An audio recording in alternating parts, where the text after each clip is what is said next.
All right. Good afternoon. Welcome. Today is budget day, so this is my live coverage of the budget. Thank you for being patient with me whilst I've been kind of like setting myself up here. If you've been following me on live streams, you'll know that this is a completely different environment. So I've moved a lot of stuff over to here, and that only happened yesterday. So testing to make sure everything works um, has taken a little bit of time. But we are going to jump into the budget. It's going to be PMQs first, so Prime Minister's questions first. After which, Rachel Reeves will be stepping up to deliver the budget in about, I think, about 29 minutes or so. I would love to know. There is a poll in here at the minute. How are you feeling about the budget today? As you know, we've been covering quite a lot of it on the channel for the past 4 to 6 weeks. In the comment section, I'm completely aware that the overwhelming sentiment that I've seen in the comment section is that of worry, anxiety, anger, I guess would be fair to say. And I can appreciate that. But I do want to kind of reiterate what I said in the video yesterday. If you haven't watched it, go watch it. Um, what's going to happen in the next 28 minutes or so, we can't change. We have zero influence over it. Rachel Reeves and the Labour Party are going to do what they think is going to be the best to bring the country forward. And that is going to mean tax rises in some way, shape, or form. And it's very weird because I've been watching a piece of coverage earlier this afternoon, and they went back in history. So they went all the way back to the 1970s, and they discovered a little pattern. And the pattern was that regardless of the political party, every single time we've had an election in the UK, taxes have gone up right afterwards. And when they look at the curve of tax increases and tax decreases, taxes always tend to decrease the closer a political party is getting to an election cycle, so to a general election. They reduce taxes, put more money in people's pockets so they can win the vote. But literally in every single election through history, right, dating back to the 1970s, taxes have gone up right after the election. So I don't think today can be any different. And if we are to go by what the rumors have been, the fact that there have been so many leaked versions of what could be going up, what they're thinking, I think we can rest assured there are going to be increases in taxes. But what I said yesterday was that we need to try and make sure that we're able to maintain our own agency. Um, we have to learn harsh lessons. And look, we're all adults here. Nobody is coming to save us. They're going to increase taxes in some way, shape, or form. It's going to be really, really difficult. That does not mean that you relinquish the fact that things are now a little bit difficult, a little bit harder than they have been. And well, why? What's the point in bothering? I think that is a defeatist mentality. I don't like it. I don't surround myself with people who think like that in my personal life. And I think that's really, really important because if you are the type of person that's going to listen to this afternoon and think, oh, what's the point? You might not even bother, and you relinquish your power, your strength, your agency, you're going to find yourself in the same position as you are right now, 3 years from now, 4 years from now, 5 years from now. It is all about the survival of the fittest. Those who are successful are the ones who are able to adapt. So, what are you going to do to adapt? And obviously, I talk about personal finance here on this channel. I've been through my own journey with personal finances through adaptation. And adaptation has allowed me to be in the position where I am right now, where yes, this will impact me, but it's probably not going to, it won't impact me anywhere near as what it would have done 10 years ago. And that's the point. Where is the point of progression and the lessons that you can learn after all of this announcement has been made? Because guess what?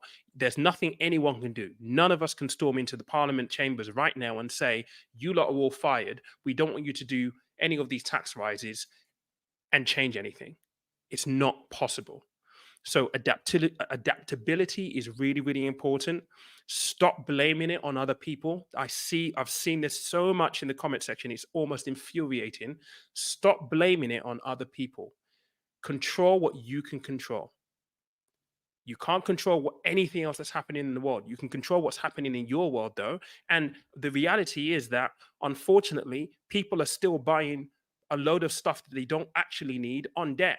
People are laden with debt. Debt is the reason why most people are absolutely broke because we're buying things on credit that we don't actually need. And I think there is a huge distinction between all of this stuff. And this may come off a little bit harsh, but I'm telling you this because I've lived through the cycle of it. I've been in huge debt before. I've been homeless before. I got into opportunity that I never thought I was going to be able to get into. And I wasted a lot of money. It wasn't until I really looked at what is my life plan all about? Do you even have a plan? There's a question for you. Do you have a plan for where you want to be 12 months from now, let alone 5 years from now? Do you? Because if you don't, what are you doing? How do you know what you need to do now to be able to move towards that thing? You've got nothing to aim for. And like, we're going to be covering the budget. These are all external factors that will impact you. But imagine how much more difficult a journey life is if you have no idea of where you want to be and what you're working towards. And I think this is really, really important to state. But anyway, I've got a feed up right now at Sky News. Rishi Sunak has literally just got up right now. Let's dial in to PMQs right now. And yeah, let's see the atmosphere in the chamber. Look, I can tell you this right now. It's going to be finger pointing today. You said you weren't going to do this, but you left us with this black hole. For me, it's political theater. For me, it's actually infuriating. Like, even listening to the different parties talk about, what's going to be happening today. You've got the guys of the Lib Dem on Sky News talking about, our party's done this and our party's done that. Nobody cares. Nobody cares if you had the best turnout in like your lifetime. Nobody cares if your leader was able to make connections. That was not the question. They asked you about tax. We're going to see a lot of this in the chamber. You said that you wouldn't be increasing taxes, but you left us with a £22 billion black hole. It's like, when are these idiots going to get together and actually work together for the betterment of society? This is the thing that frustrates me about politics, and I'm sure it will frustrate many of you as well. But let's just dive into what they're saying in the PMQ's chamber right now, and just go from there. Let me just bring in the audio as well. To continue government support for the England and Wales Cricket Board's new initiative to get cricket into vastly more state schools, fostering a whole new generation of cricketers for us all to cheer on at every level. Yes, is the answer to that question. And the point is a really important one. We celebrate cricket, it does bring communities together, but it's also really important for children and young people to enjoy sport, lots of different sports, because it gives them a confidence that they might not otherwise have. It gives them the ability to work in a team and teaches them about skills like leadership. So I'm fully supportive. Now, our two predecessors, Sir Tony Blair and Lord Hague, have repeatedly come together and powerfully argued in their joint reports that it is vital for the future prosperity of Britain's economy, society, and public services for us to be a world leader in technology and innovation. Now, the Prime Minister and I may not yet be at our joint report writing stage yet, but in a similar spirit of cross-party agreement, could I ask him to find his inner tech bro and continue to support emerging British tech businesses and establish our country as the home of AI growth and innovation? Prime Minister. Yes, and this is a really important point. The Leader of the Opposition held a summit last year on AI, which was very important. We have been bringing together the leaders in AI. We have a huge advantage in this country, being ranked in the top 3 in the world. AI is going to have huge potential for our growth, for our public services, and I think the whole House should be fully supportive of this. Prime Minister. The Prime Minister has the immense privilege. The Prime Minister has the immense privilege of being the Prime Minister of the United Kingdom of Great Britain and Northern Ireland. Now, Northern Ireland is a special part of our union, but one that needs particular care, attention, and respect.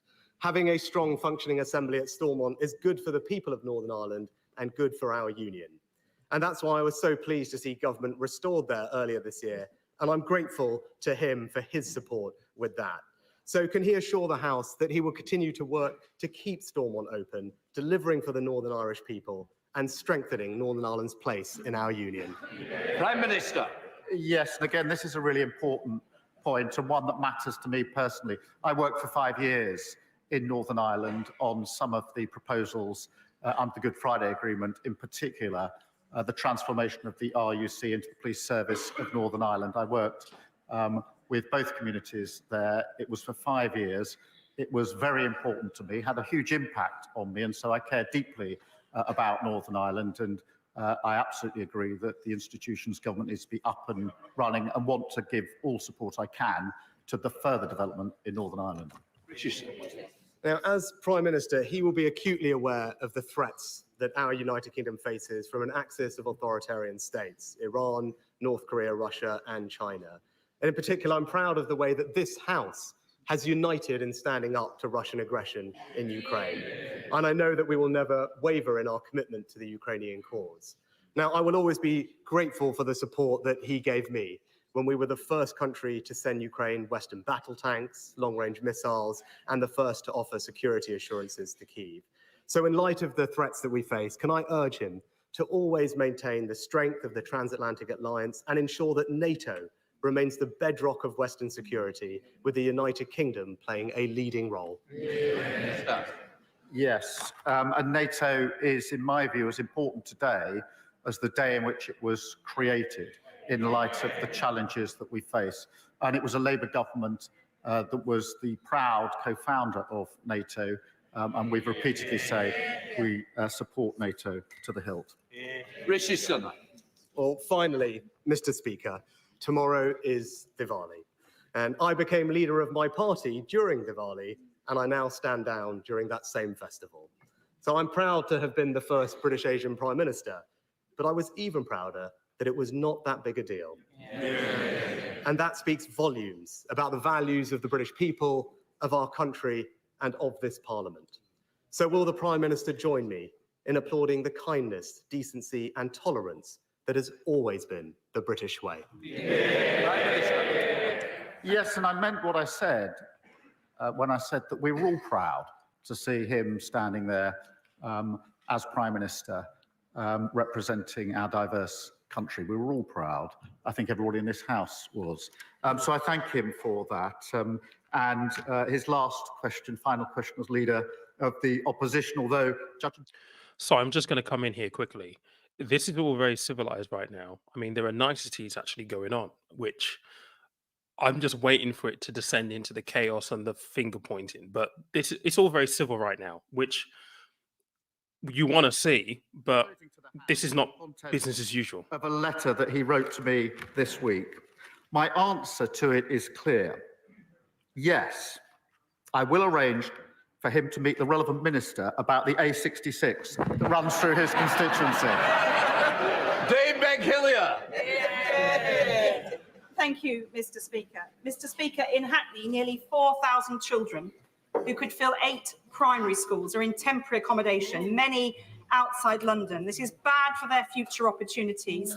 It's ripping apart our communities.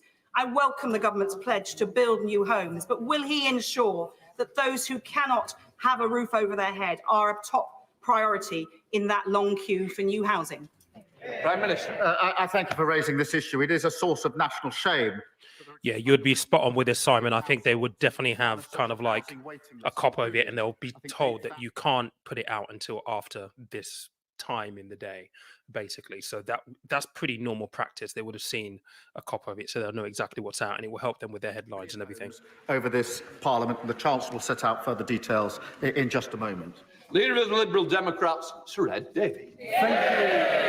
Thank you, Mr. Speaker. Can I associate myself with your remarks and the remarks of the Prime Minister about the right honourable gentleman, the member for Richmond and Northallerton, and thank him for his service and wish him and the whole country a happy Diwali. Despite our political differences, I've always felt a certain kinship since the general election, when he was the only other party leader to get as wet as I did.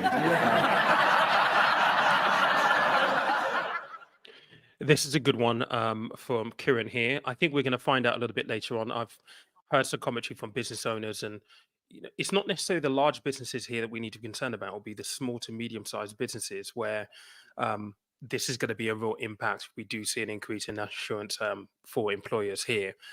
It's going to take effect in regards to potential pay rises, there are numerous ways it can impact, but I think we'll probably hear a little bit more about this in the aftermath of today. Summit before countries must ratchet up their new Paris agreements before 2035. Will the Prime Minister take this opportunity to seize back world leadership on climate change by committing today to support the targets set out this week by the Independent Climate Change Committee and publish a programme to deliver on those? Prime Minister. Mr. Speaker, we will seize that initiative. We've reset on the international stage, and climate is one of the biggest challenges that we face. I will be going to the conference this year, as I went, in fact, last year, as leader of the opposition, to continue those discussions about how we reach the very important targets that we must reach. Shred David. I thank the Prime Minister for his reply. I hope we can really take that world leadership back again. Another issue which the UK needs to show urgent leadership on is the escalating war in Sudan. Tens of thousands of people have been killed. 11 million. I love this comment here from Simon, because this is absolutely true. If they do bring this in, look, it doesn't necessarily matter what they bring in. Everything they bring in, if it's an additional cost to either business or to people, well, let's talk about business specifically. They will have to try and recuperate that cost in some way, shape, or form. So it's either going to be, as Simon has said here, if you salary sacrifice, we won't top up.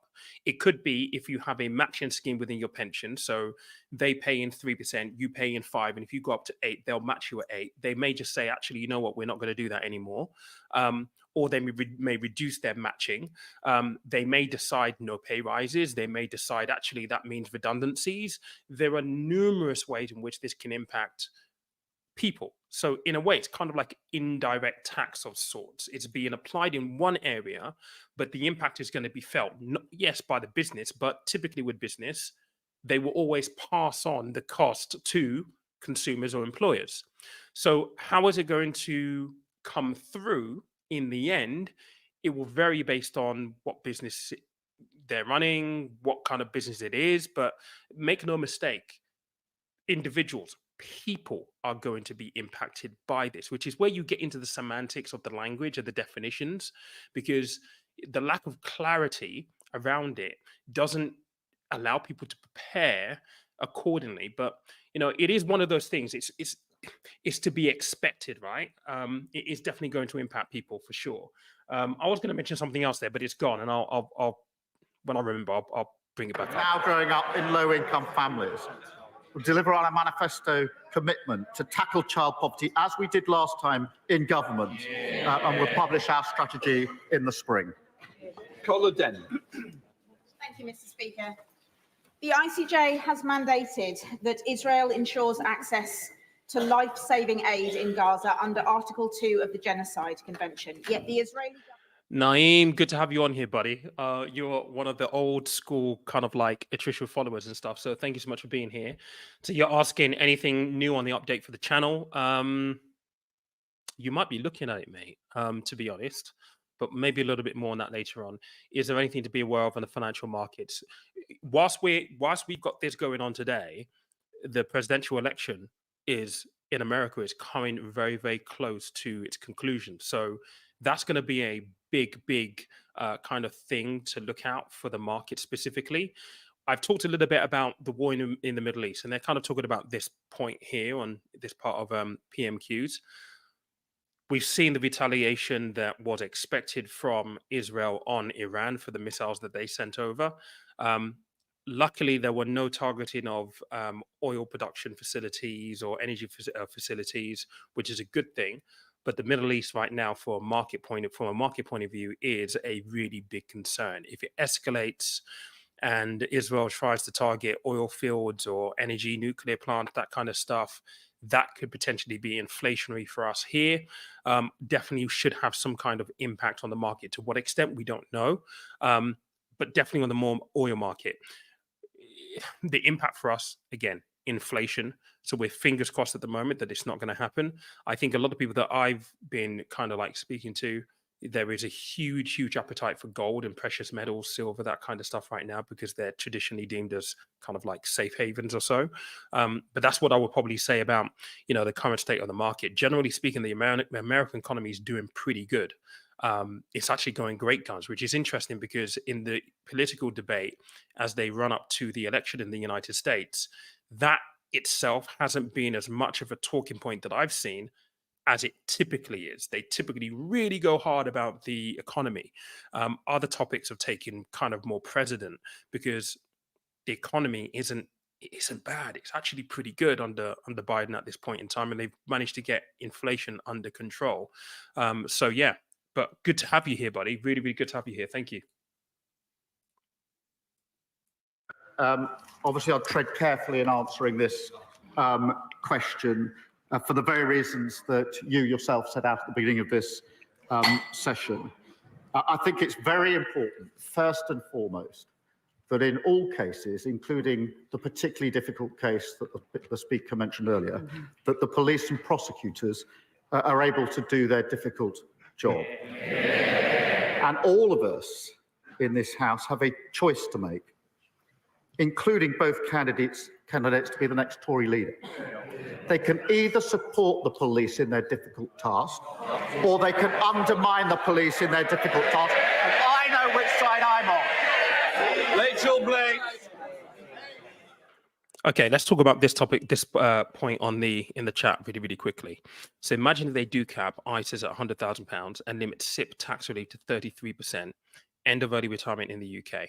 Now, my preference is that I don't see anything where they touch ISAs or they touch pensions. But the reality is, if they did touch pensions and, for example, they do the cap for the tax relief on the way in at 33%, this is a double-edged sword, right? Because for those people who may be basic rate taxpayers, you're going to get more. So that will incentivize you to pay more into your pension. So that's good news. That's good news on one angle. If you're a 40% taxpayer and higher, there's a disincentive because effectively you're losing 7% pretty much.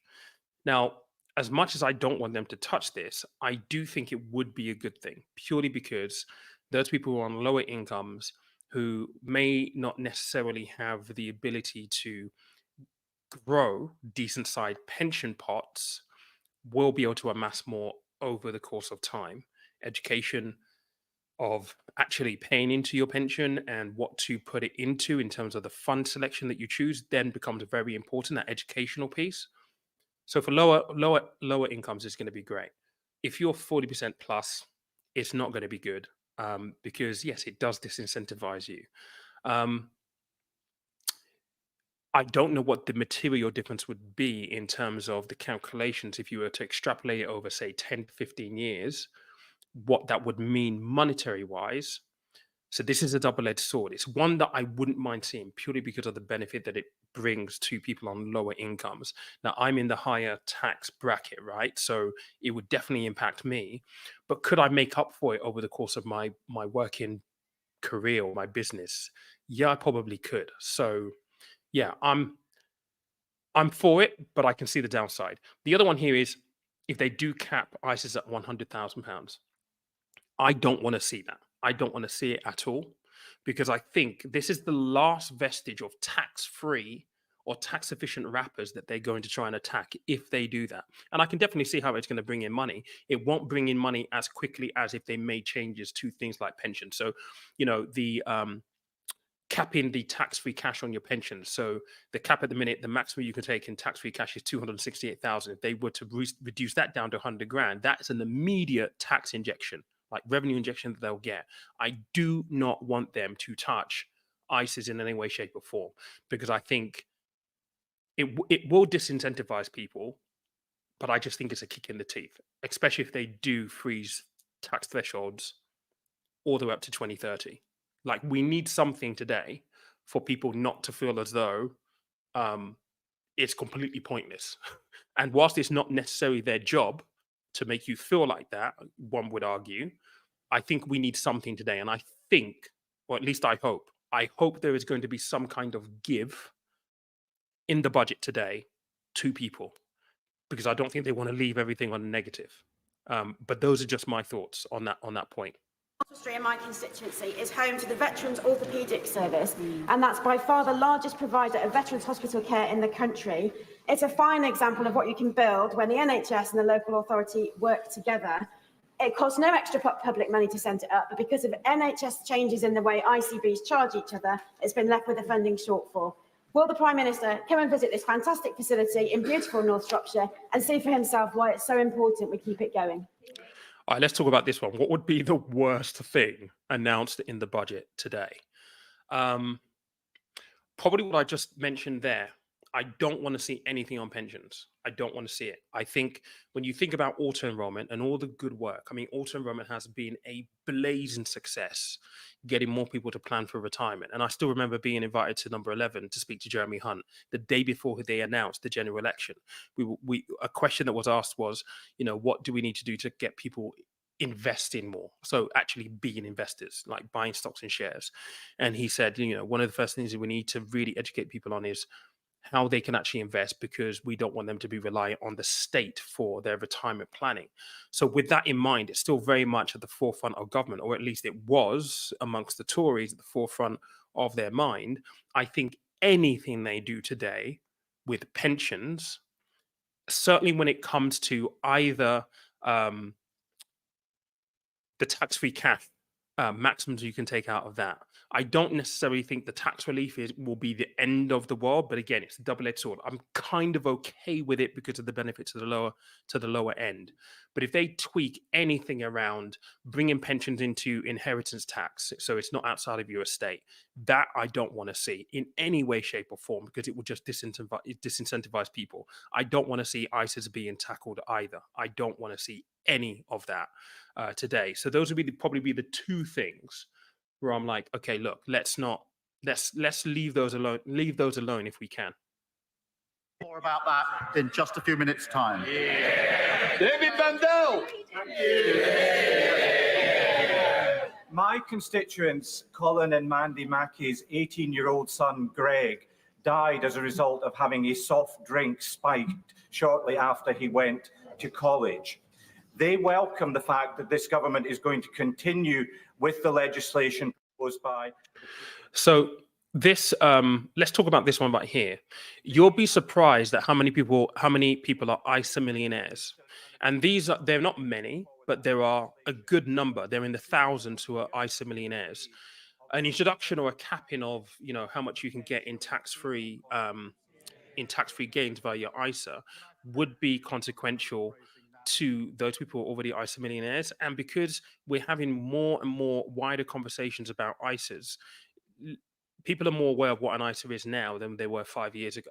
So this, over the next 5 years, is probably what is going to provide people, or at least give the ability for the government to be able to cap, because you'll be surprised that there are plenty of people who are taking advantage of their ISAs. Not as many as we would like, for sure, but there are plenty of people, not even at that millionaire status. There are plenty of people taking advantage of their ISAs. I know so many people who have got really, really good sized ISA pots. Will it bring in a lot of tax revenue? Probably not.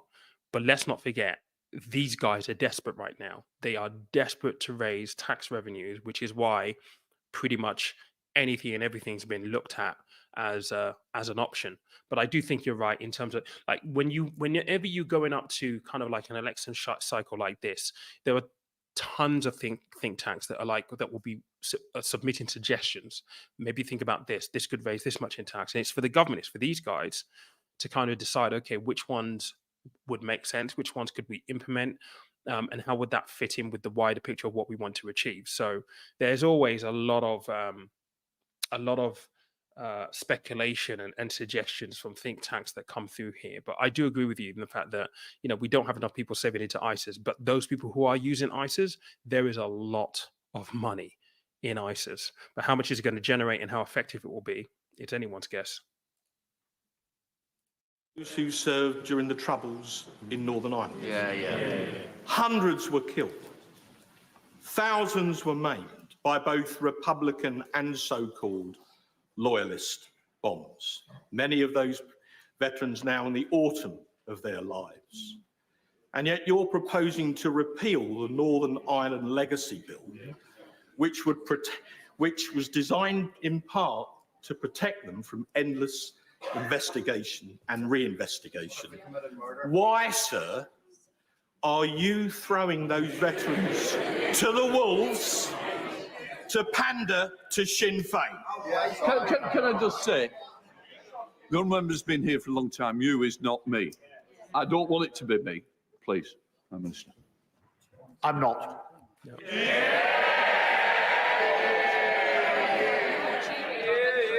Good luck. Thank you very much. Thank you. Well, there we have it. Rishi Sunak's final Prime Minister's questions as leader of the opposition. And now, of course, the preparations for the budget begin. I would like to make a short statement. Over the last few days, ministers have made a series of new policy announcements with significant and wide-ranging implications for the government's fiscal policy and for the public finances. It is evident to me that they should have been made in this House in the first instance.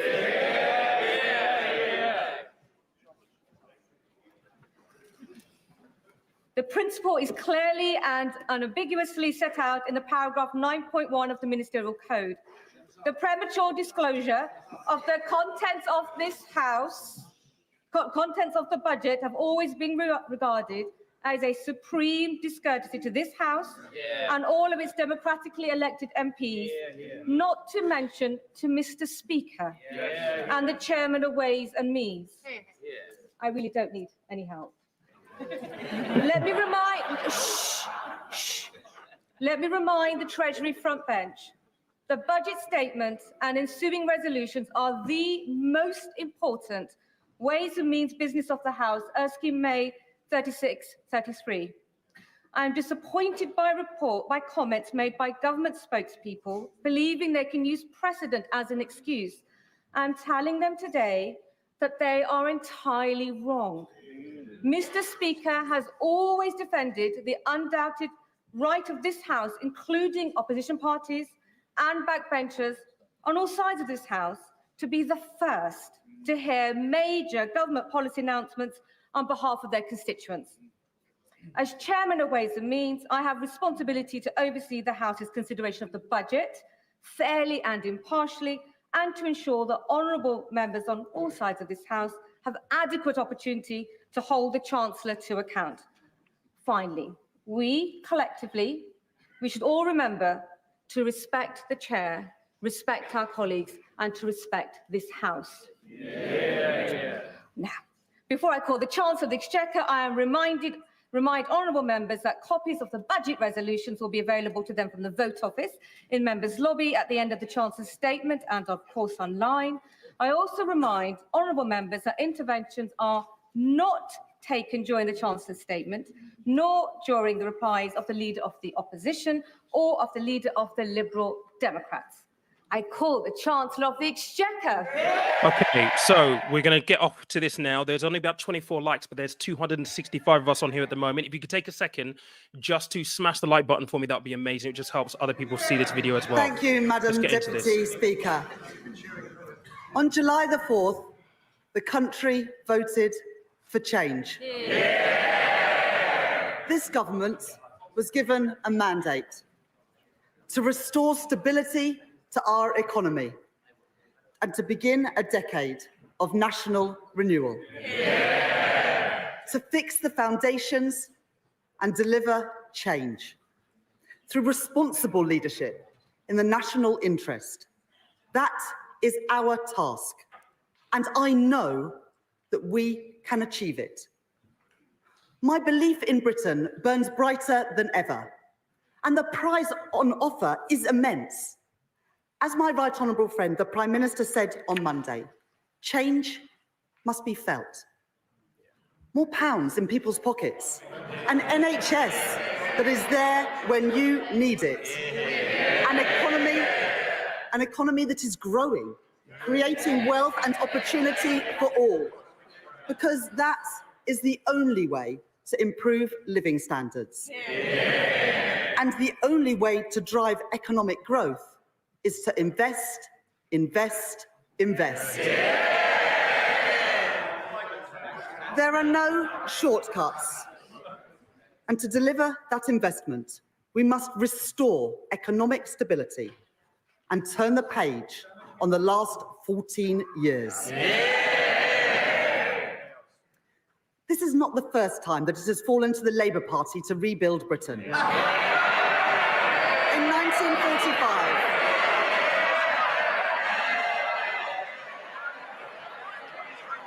1945, it was the Labour Party that rebuilt our country from the rubble of the Second World War.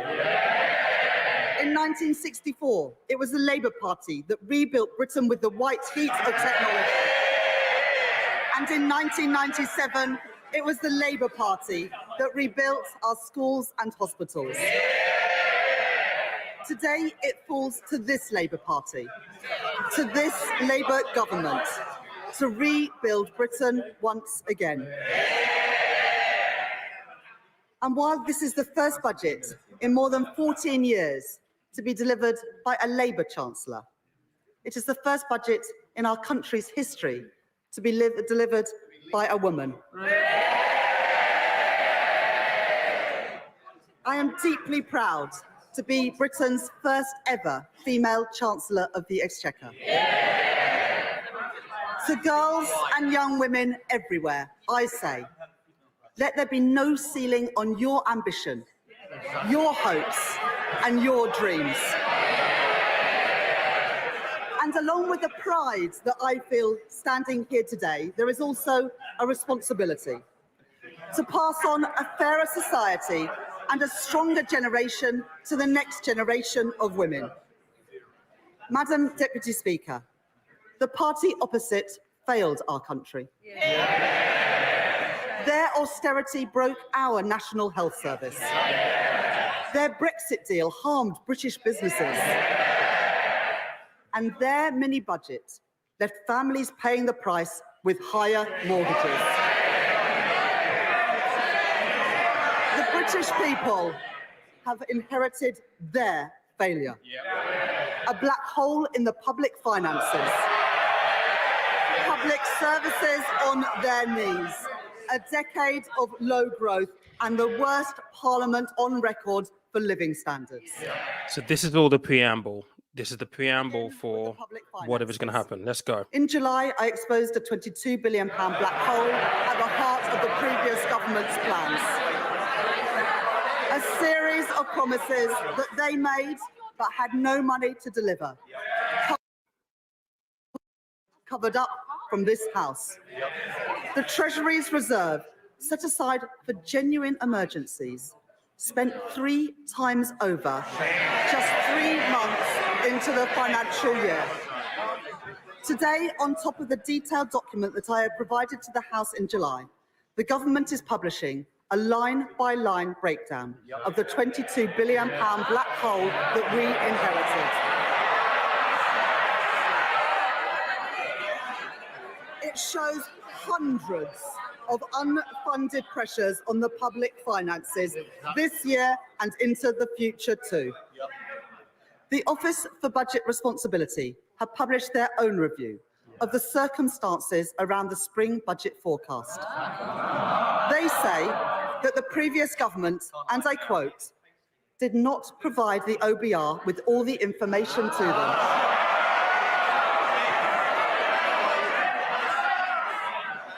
And had they known about these undisclosed pressures that have since come to light, then their spring budget forecast for spending would have been, and I quote again, materially different. Let me be clear. That means any comparison between today's forecast and the OBR's March forecast is false, because the party opposite hid the reality of their public spending plans. Yet, at the very same budget, they made another £10 billion worth of cuts to national insurance.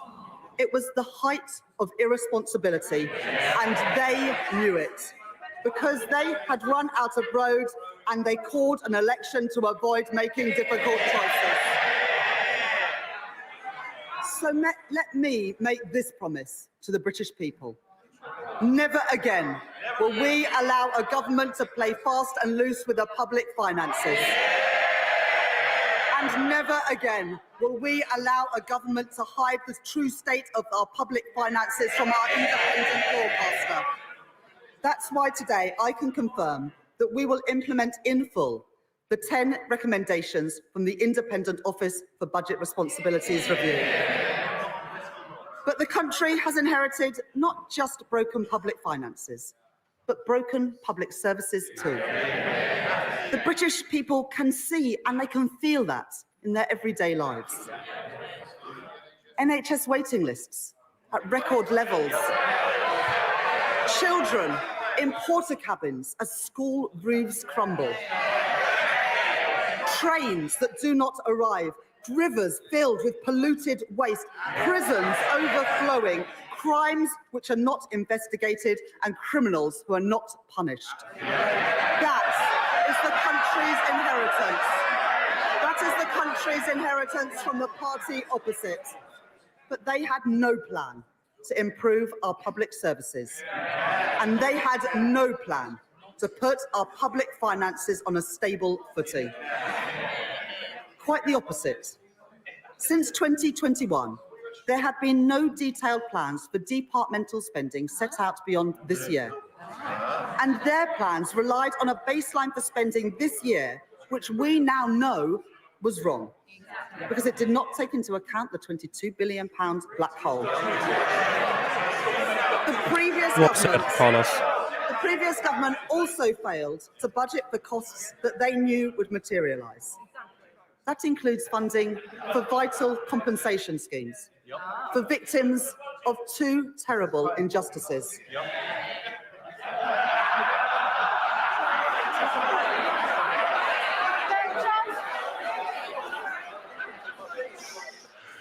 Guys, I love this, by the way, but this is political theatre, right? They've got to build to justification of what they're going to be talking about. So this is all the preamble. This is all the setting the scene. This is the pointing the finger. This is what we inherited. If you think back 14, 15 years ago, when the Tories took over from Labour, they did exactly the same thing.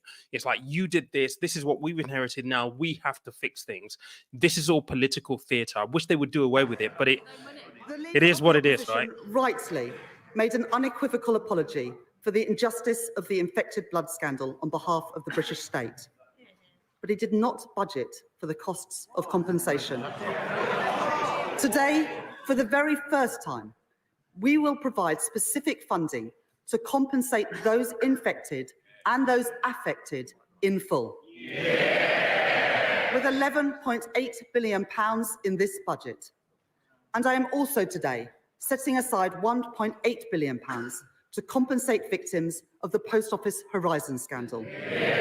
Redress that is long overdue for the pain and injustice that they have suffered. Madam Deputy Speaker, the leadership campaign for the party opposite has now been going on for over 3 months. But in all that time, not one single apology for what they did to our country. Because the Conservative Party has not changed. But this is a changed Labour Party, and we will restore stability to our country once again. The scale and seriousness of the situation that we have inherited cannot be underestimated. Together, the hole in our public finances this year, which recurs every year, the compensation schemes that they did not fund, and their failure to assess the scale of the challenges facing our public services means that this budget raises taxes by £40 billion. Any Chancellor standing here today would have to face this reality. And any responsible Chancellor would take action.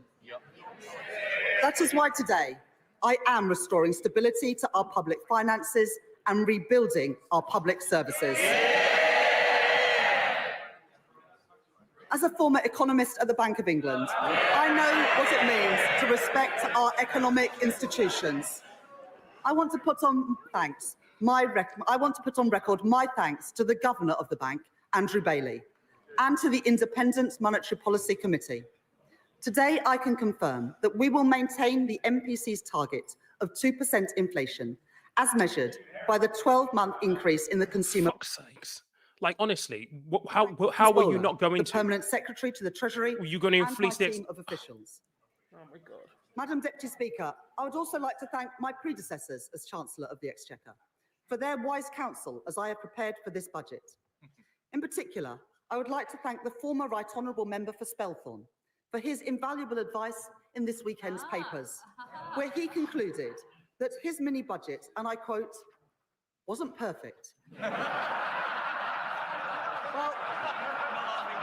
for once, Madam Deputy Speaker, I think him and I are in absolute agreement. Finally, I want to thank Richard Hughes and his team at the Office for Budget Responsibility for their work in preparing today's economic and fiscal outlook. Let me now take the House through that forecast. The cost of living crisis under the last government stretched household finances to their limit, with inflation hitting a peak of above 11%. Today, the OBR say that CPI inflation will average 2.5% this year, 2.6% in 2025, then 2.3% in 2026, 2.1% in 2027, 2.1% in 2028, and 2.0% in 2029. Next, I move on to economic growth. Today's budget marks an end to short-termism. So I am pleased that for the first time, the OBR have published not only 5-year growth forecasts, but a detailed assessment of the growth impacts of our policies over the next decade too. And the new Charter for Budget Responsibility, which I am publishing today, confirms that this will become a permanent feature of our framework. The OBR forecast that real GDP growth will be 1.1% in 2024, 2.0% in 2025, 1.8% in 2026, 1.5% in 2027, 1.5% in 2028, and 1.6% in 2029. And the OBR are clear. This budget will permanently increase the supply capacity of the economy, boosting long-term growth. Every budget, it might sound shocking to them, but this government is boosting long-term economic growth. Every budget that I deliver will be focused on our mission to grow the economy. And underpinning that mission are the 7 key pillars of our growth strategy, developed and delivered alongside business, all driven forward by our excellent Financial Secretary to the Treasury. First, and most important, is to restore economic stability. That is my focus today. Second, increasing investment and building new infrastructure is vital for productivity. So we are catalysing £70 billion of investment through our National Wealth Fund. And we are transforming our planning rules to get Britain building again. Third, to ensure that all parts of the UK can realise their potential, we are working with the devolved governments and partnering with our mayors to develop local growth plans. Fourth, to improve employment prospects and skills, we are creating Skills England, delivering our plans to make work pay and tackling economic inactivity. Fifth, we are launching our long-term modern industrial strategy and expanding opportunities for our small and medium-sized businesses to grow. Sixth, to drive innovation, we are protecting record funding for research and development to harness the full potential of the UK's science base. And finally, to maximise the growth benefits of our clean energy mission, we have confirmed key investments such as carbon capture and storage to create jobs in our industrial heartlands. Our approach is already having an impact. Just 2 weeks ago, we delivered an international investment summit, which saw businesses commit £63.5 billion of investment into our country, creating nearly 40,000 jobs across the United Kingdom. But we cannot undo 14 years of damage in one go. Economic growth will be our mission for the duration of this Parliament. Madam Deputy Speaker, In our manifesto, we set out the fiscal rules that would guide this government. I am confirming those today. Our stability rule and our investment rule. The stability rule means that we will bring the current budget into balance so that we do not borrow to fund day-to-day spending. We will meet this rule in 2029-30 until that becomes the third year of the forecast. From then on, we will balance the current budget in the third year of every budget held annually each autumn. That will provide a tougher constraint on day-to-day spending so that difficult decisions cannot be constantly delayed or deferred. The OBR say that the current budget will be in deficit by £26.2 billion in 2025-26 and £5.2 billion in 2026-27, before moving into surplus of £10.9 billion in 2027-28, £9.3 billion in 2028-29, and £9.9 billion in 2029-30, meeting our stability rule 2 years early. Monthly public sector finance data show that government borrowing in the first 6 months of this year was already running significantly higher than the OBR's March forecast. And so the OBR confirmed today that borrowing in this financial year is now £127 billion, reflecting the inheritance left by the party opposite. The increase in the net cash requirement in 2024-25 is lower than the increase in borrowing, at £22.3 billion higher than the spring forecast. Because of the action that we are taking, borrowing falls from 4.5% of GDP this year to 2.1% of GDP by the end of the forecast. Public sector net borrowing will be £105.6 billion in 2025-26, £88.5 billion in 2026-27, £72.2 billion in 2027-28, £71.9 billion in 2028-29, and £70.6 billion in 2029-2030. Madam Deputy Speaker, before I come to tax, it is vital that we are driving efficiency and reducing wasteful spending. In July, to begin delivering and dealing with our inheritance, I made £5.5 billion of savings this year. Today, we are setting a 2% productivity, efficiency and savings target for all departments to meet next year by using technology more effectively and joining up services across government. As set out in our manifesto, I will shortly be appointing our COVID Corruption Commissioner.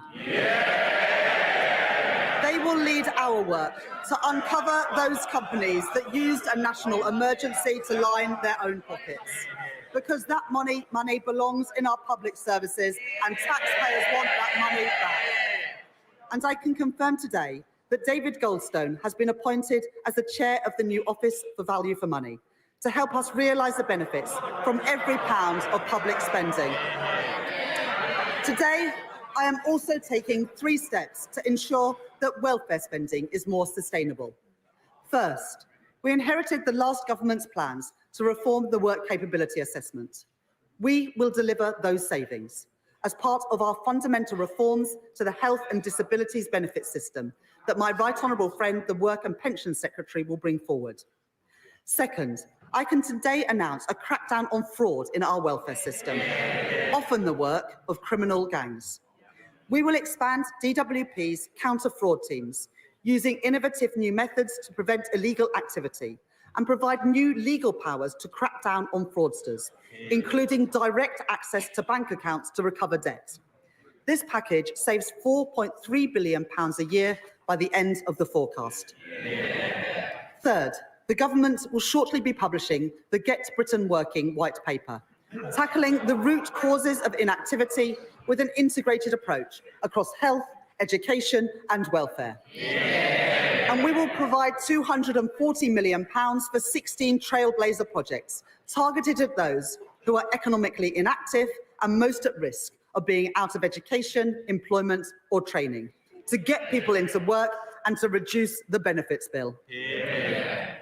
Before a government can consider any change to a tax rate or threshold, it must ensure that people pay what they already owe.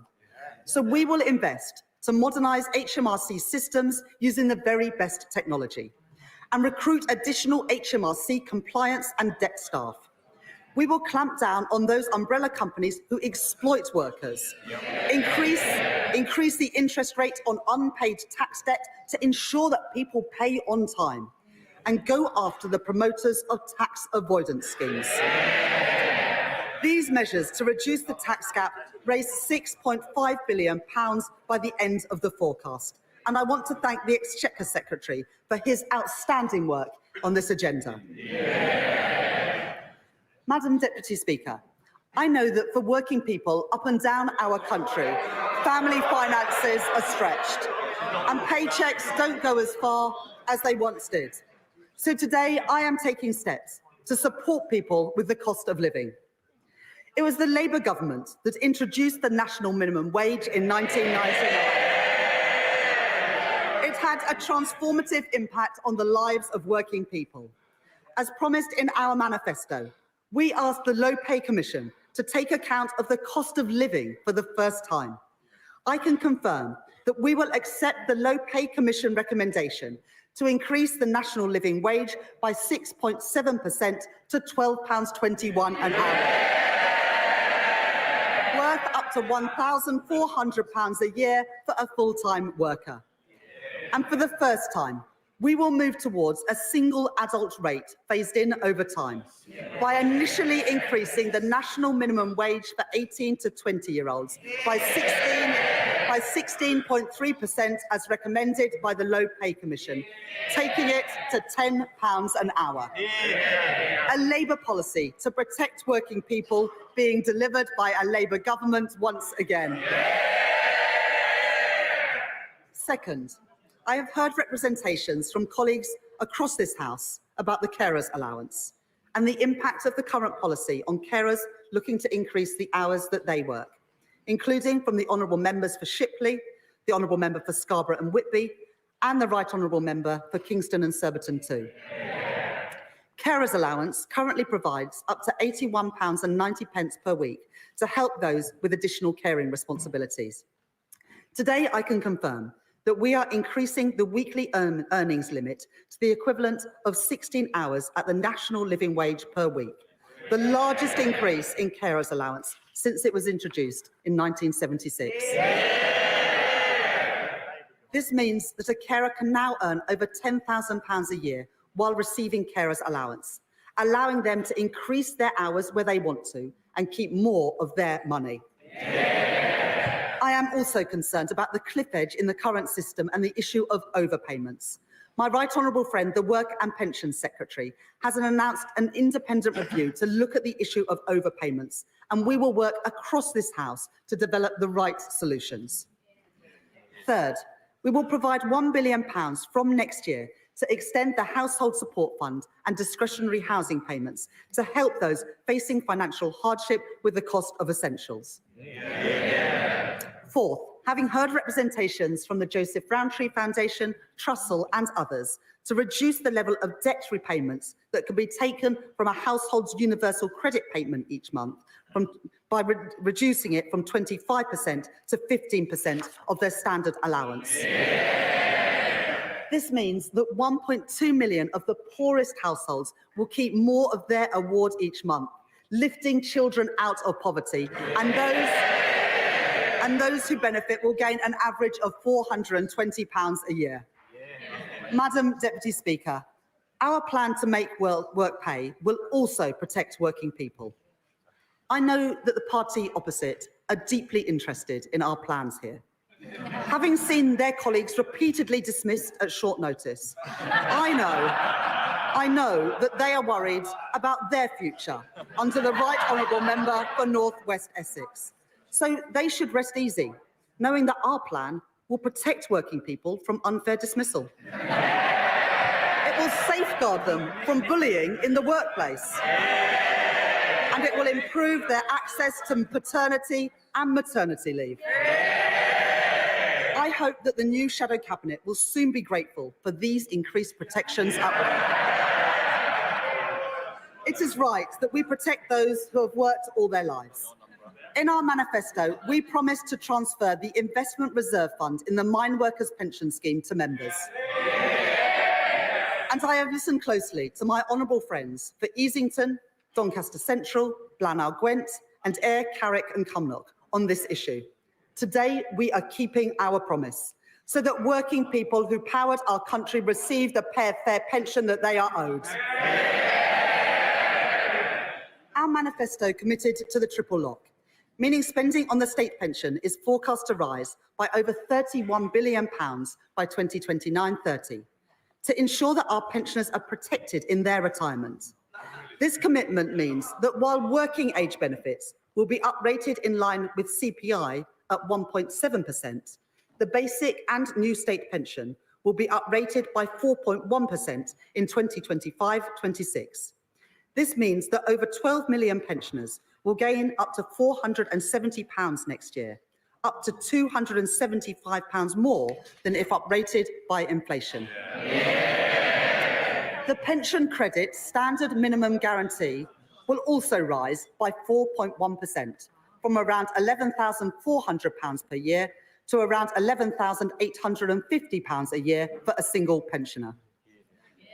While I have sought to protect working people with measures to reduce the cost of living, I've had to take some very difficult decisions on tax. Here I it want comes. to set out my approach to fuel duty. Baked into the numbers that I inherited from the previous government is an assumption that fuel duty will rise by RPI next year and that the temporary 5p cut will be reversed. To retain the 5p cut and to freeze fuel duty again would cost over £3 billion next year. At a time when the fiscal position is so difficult, I have to be frank with the House that this is a substantial commitment to make. I have concluded that in these difficult circumstances, while the cost of living remains high and with a backdrop of global uncertainty, increasing fuel duty next year would be the wrong choice for working people. It would mean fuel duty rising by 7p per litre. So I have decided today to freeze fuel duty next year, and I will maintain the existing 5p cut for another year too. There will be no higher taxes at the petrol. There will be no higher taxes at the petrol pumps next year. Madam Deputy Speaker, the last government made cuts of £20 billion to employees and self-employed national insurance in their final two budgets. These tax cuts were not honest. Because we now know that they were based on a forecast which the OBR say would have been materially different. It would have been materially different had they known the true extent of the last government's cover-up. Since July, I have been urged on multiple occasions to reconsider these cuts, to increase the taxes that working people pay and see in their payslips. But I have made an important choice today, to keep every single commitment that we made on tax in our manifesto. So I say to working people, Let's hear it. I will not increase your national insurance. I will not increase your VAT, and I will not increase your income tax. Working people will not see higher taxes in their payslips as a result of the choices that I am making today. That is a promise made and a promise fulfilled. But any responsible Chancellor would need to make difficult decisions today, to raise the revenues required to fund our public services and to restore economic stability. So in today's budget, I am announcing an increase in employers' national insurance contributions. We will increase the rate of employers' national insurance by 1.2 percentage points to 15% from April 2025. And we will reduce the secondary threshold, the level at which employers start paying national insurance on each employee's salary, from £9,100 a year to £5,000. This will raise £25 billion per year by the end of the forecast period. I know that this is a difficult choice. I do not take this decision lightly. We are asking businesses to contribute more, and I know that there will be impacts of this measure felt beyond businesses too, as the OBR has set out today. But in the circumstances... Order, Chancellor, order. Our constituents are watching. They need to be able to hear the Chancellor. Simmer down. Chancellor. But in the circumstances that I have inherited, it is the right choice to make. Successful businesses depend on successful schools. Healthy businesses depend on a healthy NHS. And a strong economy depends on strong public finances. If the party opposite chooses to oppose this choice, then they are choosing more austerity, more chaos, more instability. This is the choice that our country faces too. As I make this choice, I know it is particularly important to protect our smallest companies. So, having heard representations from the Federation of Small Businesses and others, I am today increasing the employment allowance from £5,000 to £10,500. This means 865,000 employers won't pay any national insurance at all next year. Okay.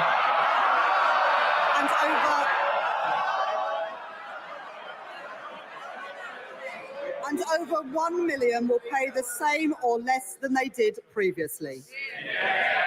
This will allow a small business to employ the equivalent of 4 full-time workers on the national living wage without paying any national insurance on their wages.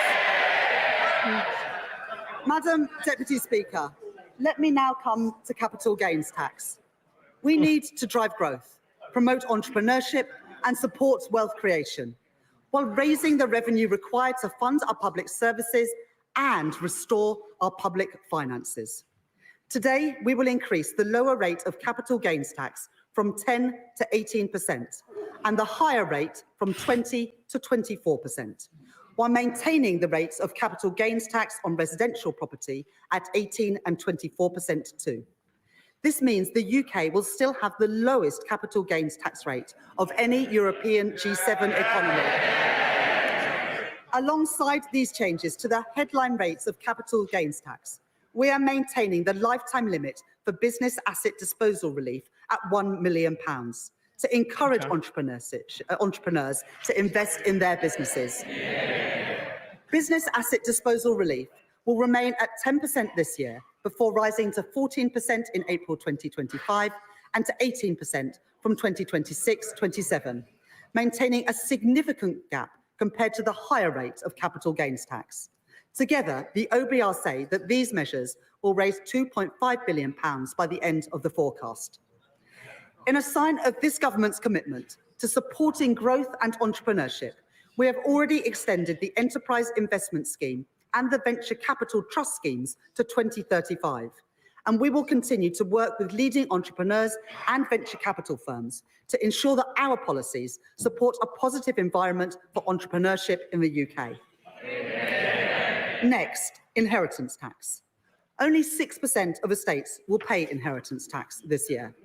I understand the strongly held desire to pass down savings to children and grandchildren. So I am taking a balanced approach in my package today. First, the previous government froze inheritance tax thresholds until 2028. God. I will extend that freeze for a further 2 years until 2030.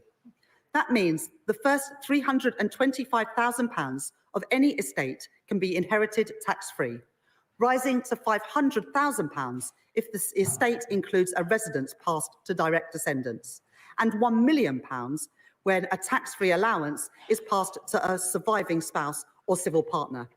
Second, we will close the loophole created by the previous government, made even bigger when the lifetime allowance was abolished, by bringing inherited pensions into inheritance tax from April 2027. Finally, we will reform agricultural property relief and business property relief. From April 2026, the first £1 million of combined business and agricultural assets will continue to attract no inheritance tax at all. But for assets over £1 million, inheritance tax will apply with a 50% relief at an effective rate of 20%. This will ensure that we continue to protect small family farms and with three quarters of claims unaffected by these changes. I can also announce that we will apply a 50% relief in all circumstances on inheritance tax for shares on the alternative investment market and other similar markets, setting the effective rate of tax at 20%. Taken together, these measures raise over £2 billion by the final year of the forecast. Next, I can confirm that the government will renew the tobacco duty escalator for the remainder of this Parliament at RPI plus 2%. Increase duty by a further 10% on hand-rolling tobacco this year, introduce a flat rate duty on all vaping liquid from October 2026, alongside an additional one-off increase in tobacco duty to maintain the incentive to give up smoking. And we will increase the soft drinks industry levy to account for inflation since it was introduced, as well as increasing the duty in line with CPI each year going forward. These measures will raise nearly £1 billion per year by the end of the forecast period. Madam Deputy Speaker, we want to support the take-up of electric vehicles, so I will maintain the incentives for electric vehicles in company car tax from 2028 and increase the differential between fully electric and other vehicles in the first-year rates of vehicle excise duty from April 2025. These measures will raise around £400 million by the end of the forecast period. Madam Deputy Speaker, let me update the House on our plans for air passenger duty. And I can see the right honourable gentleman's ears have pricked up. Air passenger duty has not kept up with inflation in recent years, so we are introducing an adjustment, meaning an increase of no more than £2 for an economy-class short-haul flight. But I am taking a different approach when it comes to private jets.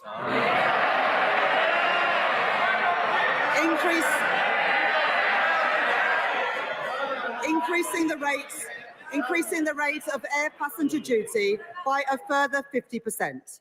That is equivalent to £450 per passenger for a private jet to, say, California? Madam Deputy Speaker, let us now turn to our high street businesses. I know for them, a major source of concern is business rates.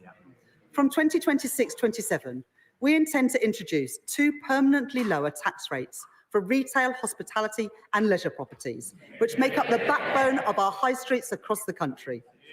And it is our intention that it is paid for by a higher multiplier for the most valuable properties. But the previous government created a cliff edge next year as temporary reliefs end. So I will today provide 40% relief on business rates for the retail, hospitality and leisure industry in 2025-26, up to a cap of £110,000 per business. Alongside this, the small business tax multiplier will be frozen next year. Next, I can confirm that alcohol duty rates on non-draft products will increase in line with RPI from February next year. But nearly 2/3 of alcoholic drinks sold in pubs are served on draft. So today, instead of uprating these products in line with inflation, I am cutting draft duty by 1.7%.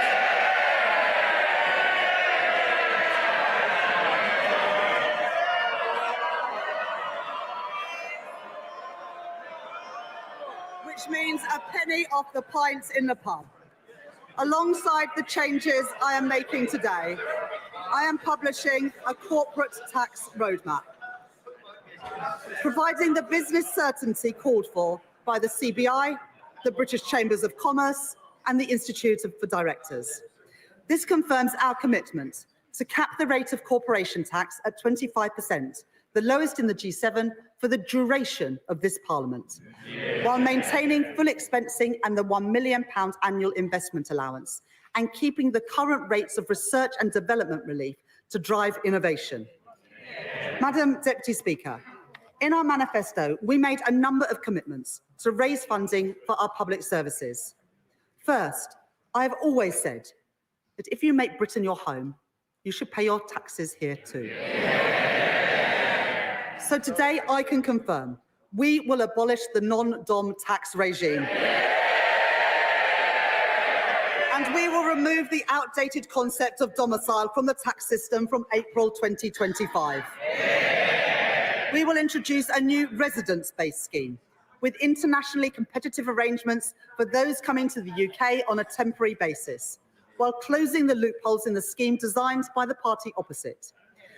To further encourage investment into the UK, we will also extend the temporary repatriation relief to 3 years and expand its scope, bringing billions of pounds of new funds into Britain. The Independent Office for Budget Responsibility say that this package of measures will raise £12.7 billion over the next 5 years. Next, the funds management industry provides a vital contribution to our economy. But as our manifesto set out, there needs to be a fairer approach to the way that carried interest is taxed. So we will increase the capital gains rates on carried interest to 32% from April 2025. And from April 2026, we will deliver further reform to ensure that the specific rules for carried interest are simpler, fairer and better targeted.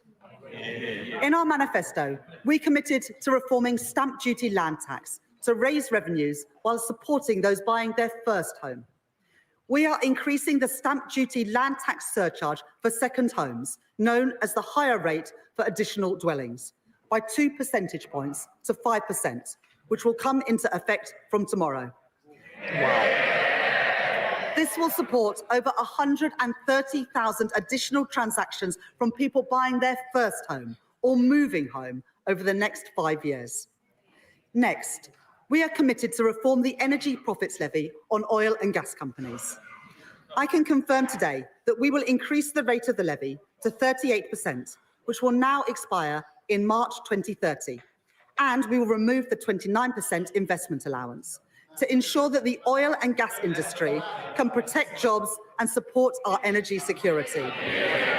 So we will maintain the 100% first-year allowances and the decarbonisation allowances too.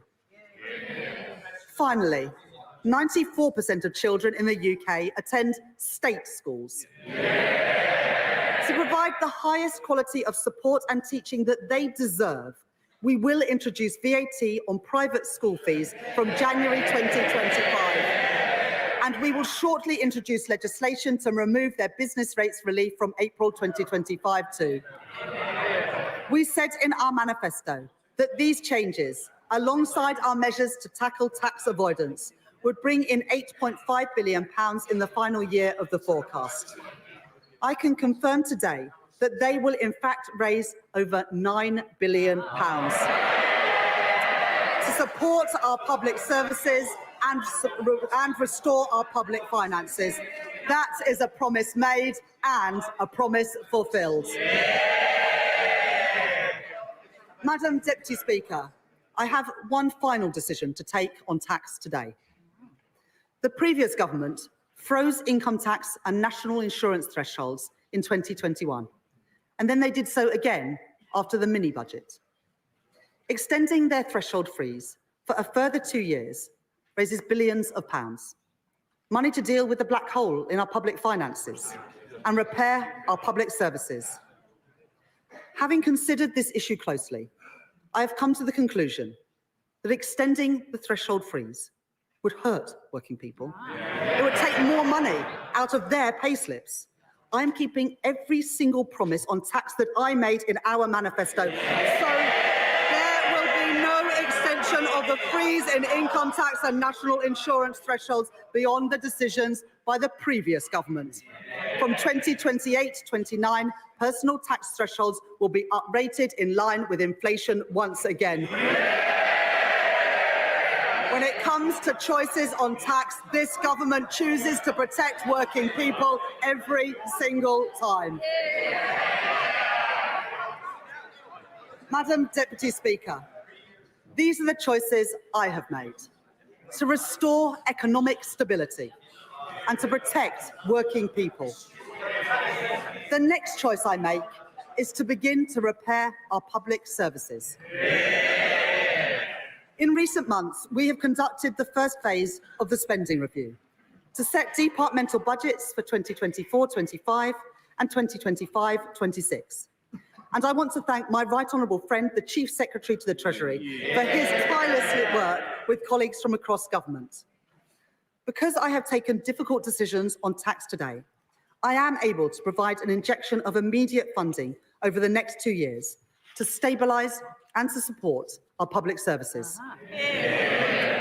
The next phase of the spending review will report in late spring, and I have set the overall envelope today. Day-to-day spending from 2024-25 onwards will grow by 1.5% in real terms. And today, departmental spending, including capital spending, will grow by 1.7% in real terms. At the election, we promised there would be no return to austerity. Today, we deliver on that promise. But given the scale of the challenge that we are facing in our public services, that means there will still be difficult choices in the next phase of the spending review. Just as we cannot tax and spend our way to prosperity, nor can we simply spend our way to better public services. So we will deliver a new approach to public service reform, using technology to improve public services and taking a zero-based approach so that taxpayers' money is spent as effectively as possible, and so we focus on delivering our key priorities. In the first phase of the spending review, I have prioritised day-to-day funding to deliver on our manifesto commitments. I want every child to have the very best start in life and the best possible start to the school day too. And I know my right honourable friend, the Education Secretary, shares my ambition. So I am today tripling investment in breakfast clubs to fund them in thousands of schools. I am increasing the core schools budget by £2.3 billion next year to support our pledge to hire thousands more teachers into key subjects. So that our young people can develop the skills that they need for the future, I am providing an additional £300 million for further education. And finally, this government is committed to reforming special educational needs provision to improve outcomes for our most vulnerable children and to ensure that the system is financially sustainable. To support that work, I am today providing a £1 billion uplift in funding, a 6% real terms increase from this year. There is no more important job for government than to keep our country safe, and we are conducting a strategic defence review to be published next year. And as set out in our manifesto, we will set a path to spending 2.5% of GDP on defence at a future fiscal event. Today, I am announcing a total increase to the Ministry of Defence's budget of £2.9 billion next year, ensuring that the UK comfortably exceeds our NATO commitments and providing guaranteed military support to Ukraine of £3 billion per year for as long as it takes. Last week, alongside my right honourable friend, the Defence Secretary, I announced in addition to this, further support to Ukraine on top of our NATO commitment through our £2.26 billion contribution to the G7's Extraordinary Revenue Acceleration Agreement, repaid using profits from immobilised Russian sovereign assets. And as we approach Remembrance Sunday, it is vital that we take time to remember those who have served our country so bravely. So I am today announcing funding to commemorate the 80th anniversary of VE and VJ Day next year, to honour those who have served at home and abroad. We must also remember those who experienced the atrocities of the Nazi regime firsthand. I would like to pay tribute to Lily Ebert, the Holocaust survivor and educator who passed away aged 100 earlier this month. I am today committing a further £2 million to Holocaust education next year, so that charities like the Holocaust Educational Trust can continue their work to ensure that these vital testimonies are not lost and are preserved for the future. Madam Deputy Speaker, to repair our public services, we also need to work alongside our mayors and local leaders. We will deliver a significant real terms funding increase for local governments next year, including £1.3 billion of additional grant funding to deliver essential services, with at least £600 million in grant funding for social care and £230 million to tackle homelessness and rough sleeping. We are today confirming that Greater Manchester and the West Midlands will be the first mayoral authorities to receive integrated settlements from next year, giving mayors meaningful control of the funding for their local areas. And to support our high streets, we are taking action to deal with the sharp rise in shoplifting that we have seen in recent years. We will scrap the effective immunity for low-value shoplifting introduced by the party opposite. And having listened closely to organisations like the British Retail Consortium and the trade union USDOR, I am providing additional funding to crack down on the organised gangs which target retailers.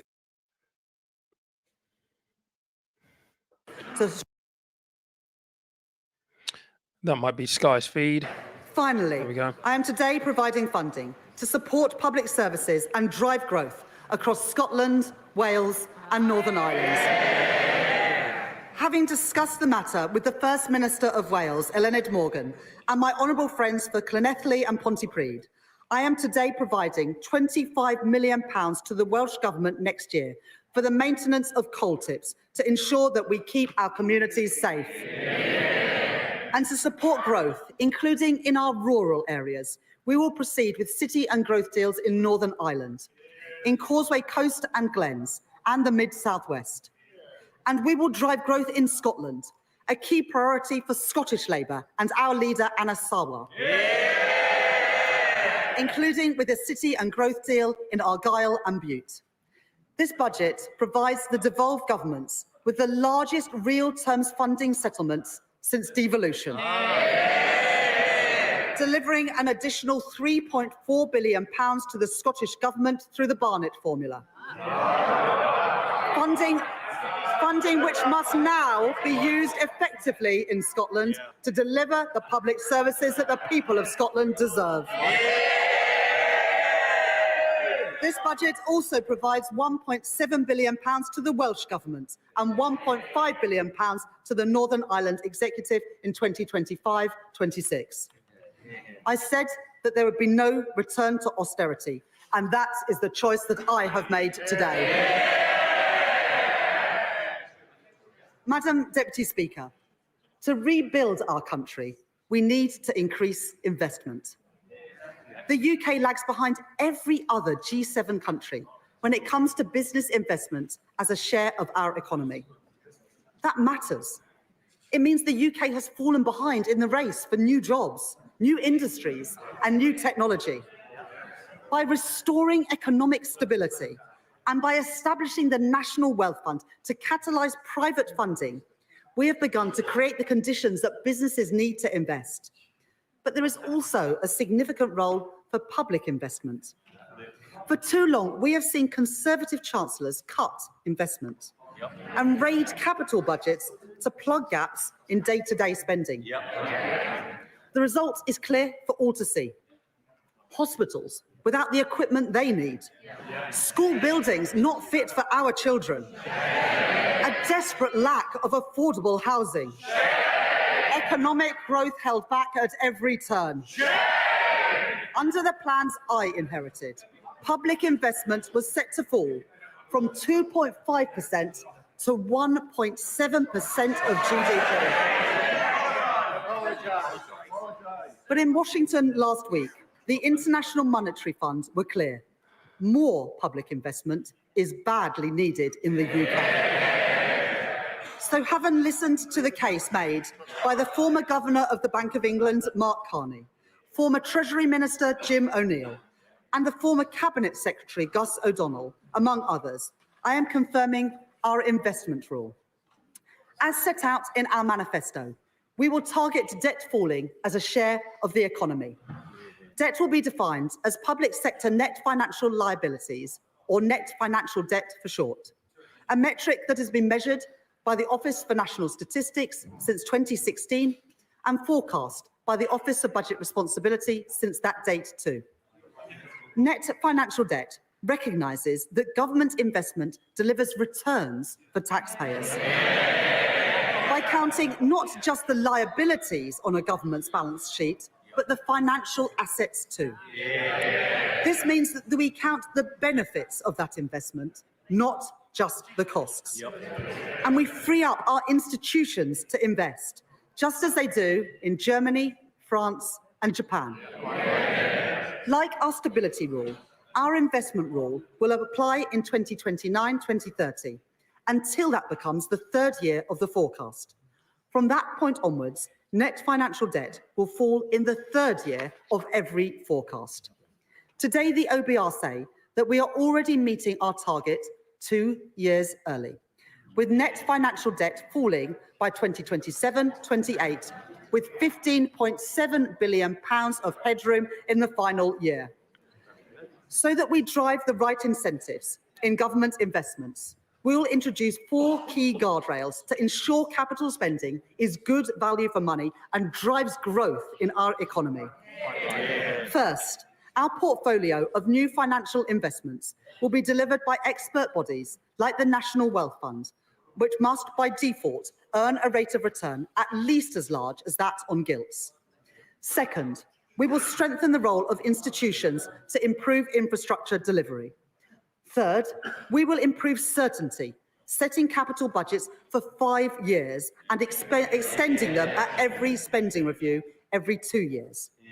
Finally, we will ensure that there is greater transparency for capital spending, with robust annual reporting of financial investments based on accounts audited by the National Audit Office and made available to the Office for Budget Responsibility at every forecast. Taken together with our stability rule, these fiscal rules will ensure that our public finances are on a firm footing while enabling us to invest prudently alongside business. The capital plans that I now set out to drive growth across our country and repair the fabric of our nation are only possible because of our investment rule. Let me set out those investment plans. Today, we are confirming our plans to capitalise the National Wealth Fund to invest in the industries of the future, from gigafactories to ports to green hydrogen. Building on these investments, my right honourable friend, the Business Secretary, is driving forward our modern industrial strategy. Working with businesses and organisations like Make UK to set out the sectors with the biggest growth potential. Today, we are confirming multi-year funding commitments for these areas of our economy, including nearly £1 billion for the aerospace sector to fund vital research and development, building on our industry in the East Midlands, the South West and in Scotland. Over £2 billion for the automotive sector to support our electric vehicle industry and develop our manufacturing base, building on our strengths in the North East and the West Midlands. And up to £520 million for a new life sciences innovative manufacturing fund. For our world-leading creative industries, we will legislate to provide additional tax relief for visual effect costs in TV and film. And we are providing £25 million for the North East Combined Authority, which they plan to use to remediate the Crownworks studio site in Sunderland, creating 8,000 new jobs. To unlock these growth industries of the future, we will protect government investment in research and development with more than £20 billion worth of funding. This includes at least £6.1 billion to protect core research funding for areas like engineering, biotechnology and medical science. Through Research England, other research councils and the national academies. We will extend the Innovation Accelerators programme in Glasgow, in Manchester and in the West Midlands. And with over £500 million of funding next year, my right honourable friend, the Science, Technology and Innovation Secretary, will continue to drive progress in improving reliable, fast broadband and mobile coverage across our country, including in rural areas. We committed in our manifesto to build 1.5 million homes over the course of this Parliament. And my right honourable friend, the Deputy Prime Minister, is driving that work forward across government. Today, I am providing over £5 billion of government investment to deliver our plans on housing next year. We will increase the Affordable Homes Programme to £3.1 billion, delivering thousands of new homes. We will provide £3 billion worth of support in guarantees to boost the supply of homes and support our small house builders. And we will provide investment to renovate sites across our country, including at Liverpool Central Docks, where we will deliver 2,000 new homes, and funding to help Cambridge realise its full growth potential. Alongside this investment, we will put the right policies in place to increase the supply of affordable housing. Having heard representations from local authorities, social housing providers, and from Shelter, I can today confirm that the government will reduce right-to-buy discounts and local authorities will be able to retain the full receipts from any sales of social housing so that we can reinvest them back into the housing stock and into new supply. By doing this, we will give more people a safe, secure and affordable place to live. We will provide stability to social housing providers with a social housing rent settlement of CPI plus 1% for the next 5 years. And we will deliver on our manifesto commitment to hire hundreds of new planning officers to get Britain building again. We will also make progress on our commitment to accelerate the remediation of homes following the findings of the Grenfell inquiry, with £1 billion of investment to remove dangerous cladding next year. The last government made a number of promises on transport, but it failed to fund them. Working with my right honourable friend, the Transport Secretary, I am changing that. We are today securing the delivery of the Transpennine upgrades to connect York, Leeds, Huddersfield and Manchester. Delivering fully electric local and regional services between Manchester and Staley Bridge by the end of this year.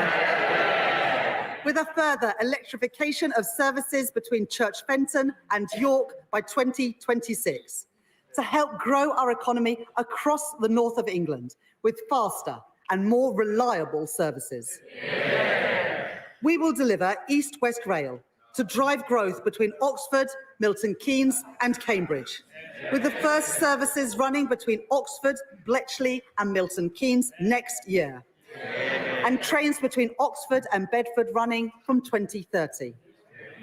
We are delivering railway schemes which improve journeys for people across our country, including upgrades at Bradford Forster Square Station, improving capacity at Manchester Victoria and electrifying the Wigan to Bolton line.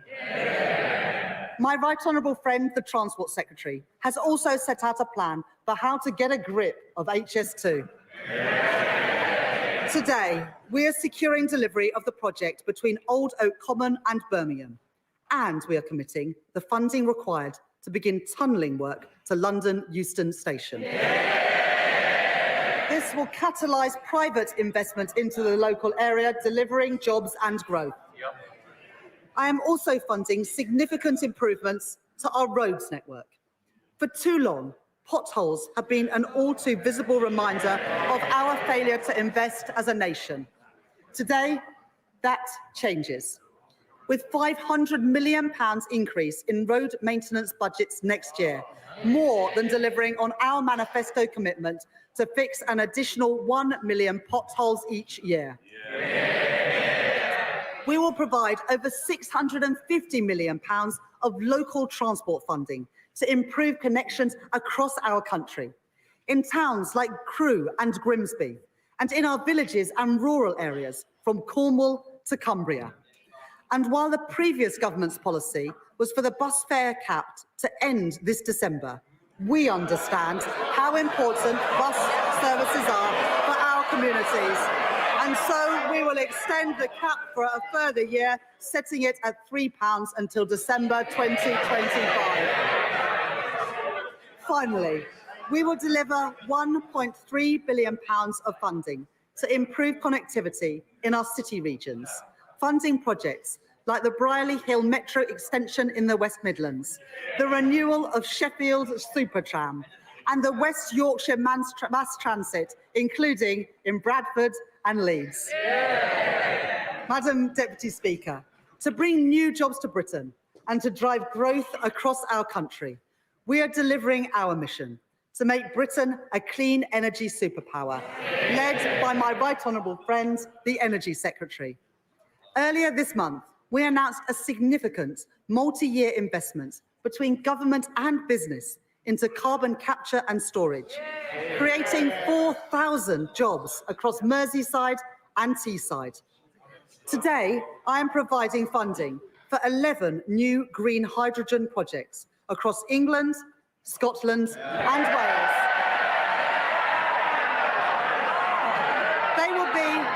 They will be amongst the first commercial-scale projects anywhere in the world, including in Bridgend, East Renfrewshire and Barrow-in-Furness.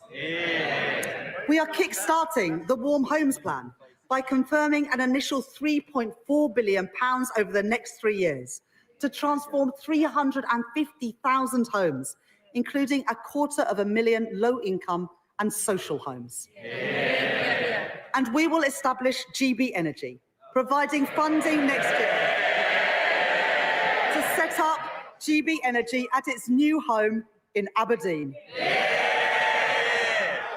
Overall, we will invest an additional £100 billion over the next 5 years in capital spending, only possible because of our investment rule. The OBR say today that this investment will drive growth across our country in the next 5 years, and in the longer term, increase GDP by up to 1.4%. It will crowd in private investment, meaning more jobs and more opportunities in every corner of the UK. That is the choice that I have made, to invest in our country and to grow our economy. Today, I am setting out 2 final areas in which investment is so badly needed to repair the fabric of our nation. Madam Deputy Speaker, my right honourable friend, the member for Lewisham West and East Dulwich and I joined the Labour Party because of the condition of our schools in the 1980s and the 1990s under Conservative governments.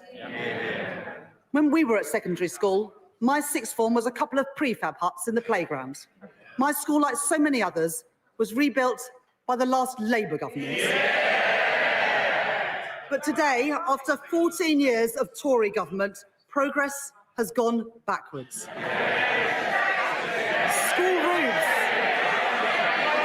School roofs are crumbling and millions of children are facing the same backdrop as I did. I will be the Chancellor that changes that. So today, I am providing £6.7 billion of capital investment to the Department for Education next year, a 19% real terms increase on this year. That includes £1.4 billion to rebuild over 500 schools in the greatest need, including St Helens Primary School in Hartlepool and Mercia Academy in Derby, and so many more across our country. And we will provide £2.1 billion more to improve school maintenance, £300 million more than this year, ensuring that all our children can learn somewhere safe, including dealing with RAC-affected schools in the constituencies of my right honourable friends for Watford, Stourbridge, Hyndburn and beyond. Alongside investment in new teachers and funding through thousands of new breakfast clubs, this government is giving our children and young people the opportunities that they deserve. Madam Deputy Speaker, I come to our most cherished public service of all, our NHS. My right honourable friend, the Health Secretary, is beginning to repair the damage of the last 14 years. In our first week in office, he commissioned an independent report into the state of our health service by Lord Darzi. Its conclusions were damning. While our NHS staff do a remarkable job, and we thank them for it, it is clear that in so many areas, they're moving in the wrong direction. 100,000 infants waited over 6 hours in A&E last year. 350,000 people are waiting a year for mental health support. Cancer deaths here higher than in other countries. It is simply unforgivable. In the spring, we will publish a 10-year plan for the NHS to deliver a shift from hospital to community, from analogue to digital, and from sickness to prevention. Today, we are announcing a down payment on that plan to enable the NHS to deliver 2% productivity growth next year. These reforms are vital, but we should be honest. The state of the NHS that we have inherited after, and I quote Lord Darzi, the most austere decade since the NHS was founded, means that reform must come alongside investments. So today, because of the difficult decisions that I have taken on tax, welfare and spending, I can announce that I am providing a £22.6 billion increase in the day-to-day health budget and a £3.1 billion increase in the capital budget over this year and next. This is the largest real terms growth in day-to-day NHS spending outside of COVID since 2010. Let me set out what this funding is delivering. Many NHS buildings have been left in a state of disrepair. So we will provide £1 billion of health capital investment next year to address the backlog of repairs and upgrades across our NHS. To increase capacity for tens of thousands more procedures next year, we will provide a further £1.5 billion for new beds in hospitals across our country, new capacity for over 1 million additional diagnostic tests, and new surgical hubs and diagnostic centres, so that people waiting for their treatment can get it as quickly as possible. My right honourable friend, the Health Secretary, will be setting out further details of his review into the new hospital programme in the coming weeks and publishing in the new year. But I can tell the House today that work will continue at pace to deliver those 7 hospitals affected by the RAC crisis, including West Suffolk Hospital in Bury St Edmunds and Leighton Hospital in Crewe. And finally, because of this record injection of funding, because of the thousands of additional beds that we have secured, and because of the reforms that we are delivering in our NHS, we can now begin to bring waiting lists down more quickly and move towards our target for waiting times to be no longer than 18 weeks. By delivering on our manifesto commitment for 40,000 extra hospital appointments a week, that is the difference that this Labour government is making. Madam Deputy Speaker, the choices I have made today are the right choices for our country. To restore stability to our public finances, to protect working people, to fix our NHS, and to rebuild Britain. That doesn't mean these choices are easy, but they are responsible. If the party opposite disagrees with the choices that I have made, then they must answer. What choices would they make? Would they again choose the path of irresponsibility, the path taken by Liz Truss, and ignore the problems in our public finances altogether? If that is their choice, they should say so. But let me be clear. If they disagree with my choices on tax, then they would not be able to protect working people. If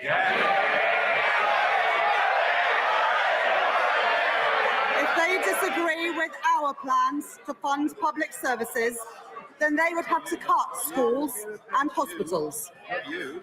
And if they disagree with our investment rule, then they would have to delay or cancel thousands of projects which drive growth across our country. This is a moment of fundamental choice for Britain.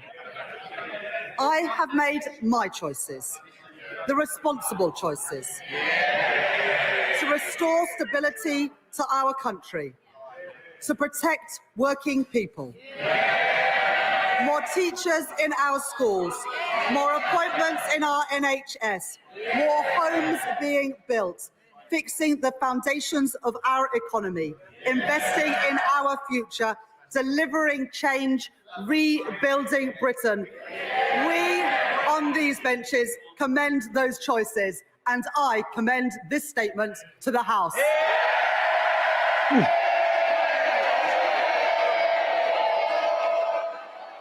All right. So typically around now, you're going to hear Jeremy Hunt come up and give his counter argument to all of this stuff. I'm really conscious this was a very, very, very long budget. Like a lot of stuff was announced here. And I've been scanning kind of like the chat as we've been going through this. I have a ton of thoughts to start off with. Let's just start off with the obvious ones. National insurance for employers. We thought that was going to go up. It was rumored 2%. That's going to go up by 1.2%. By 1.2% to 15% from April 2025. And also what they're going to be doing is they're going to be increasing the threshold for smaller businesses, 5,000 to 9,100. There's a question there of, actually, what did she say here? Have I just noted that down right? Bear me 1 second. Oh no, they're reducing it to 5,000. So the point at which employers start to pay national insurance contributions is being reduced from 9,100 to 5,000 pounds. But for small businesses, the employment allowance is going to be increased. So there's a counterweight, there's a give and a take there. So I guess small companies are going to find some benefit in that. That will be a good thing for some, but I think the overall impact of the increase in national insurance for employers is going to have a big impact, generally speaking, on a wider scale. Capital gains tax didn't go up as much as we thought it would do, and that is surprising. But capital gains has gone up nonetheless. I need to dig into the numbers a little bit around this, actually, because I think I jotted this down a little bit wrong. What we saw is an increase in the lower rate and the higher rate. And from what I've written down here, for what I heard, just for investments, not on residential properties or anything like that. Now, more than ever, tax efficiencies are going to be really important. Tax efficient accounts are going to be really, really important. Let me just go full screen here. Bear me 1 second so I can speak to you guys. And I'm just very conscious also time is also fading where we are here.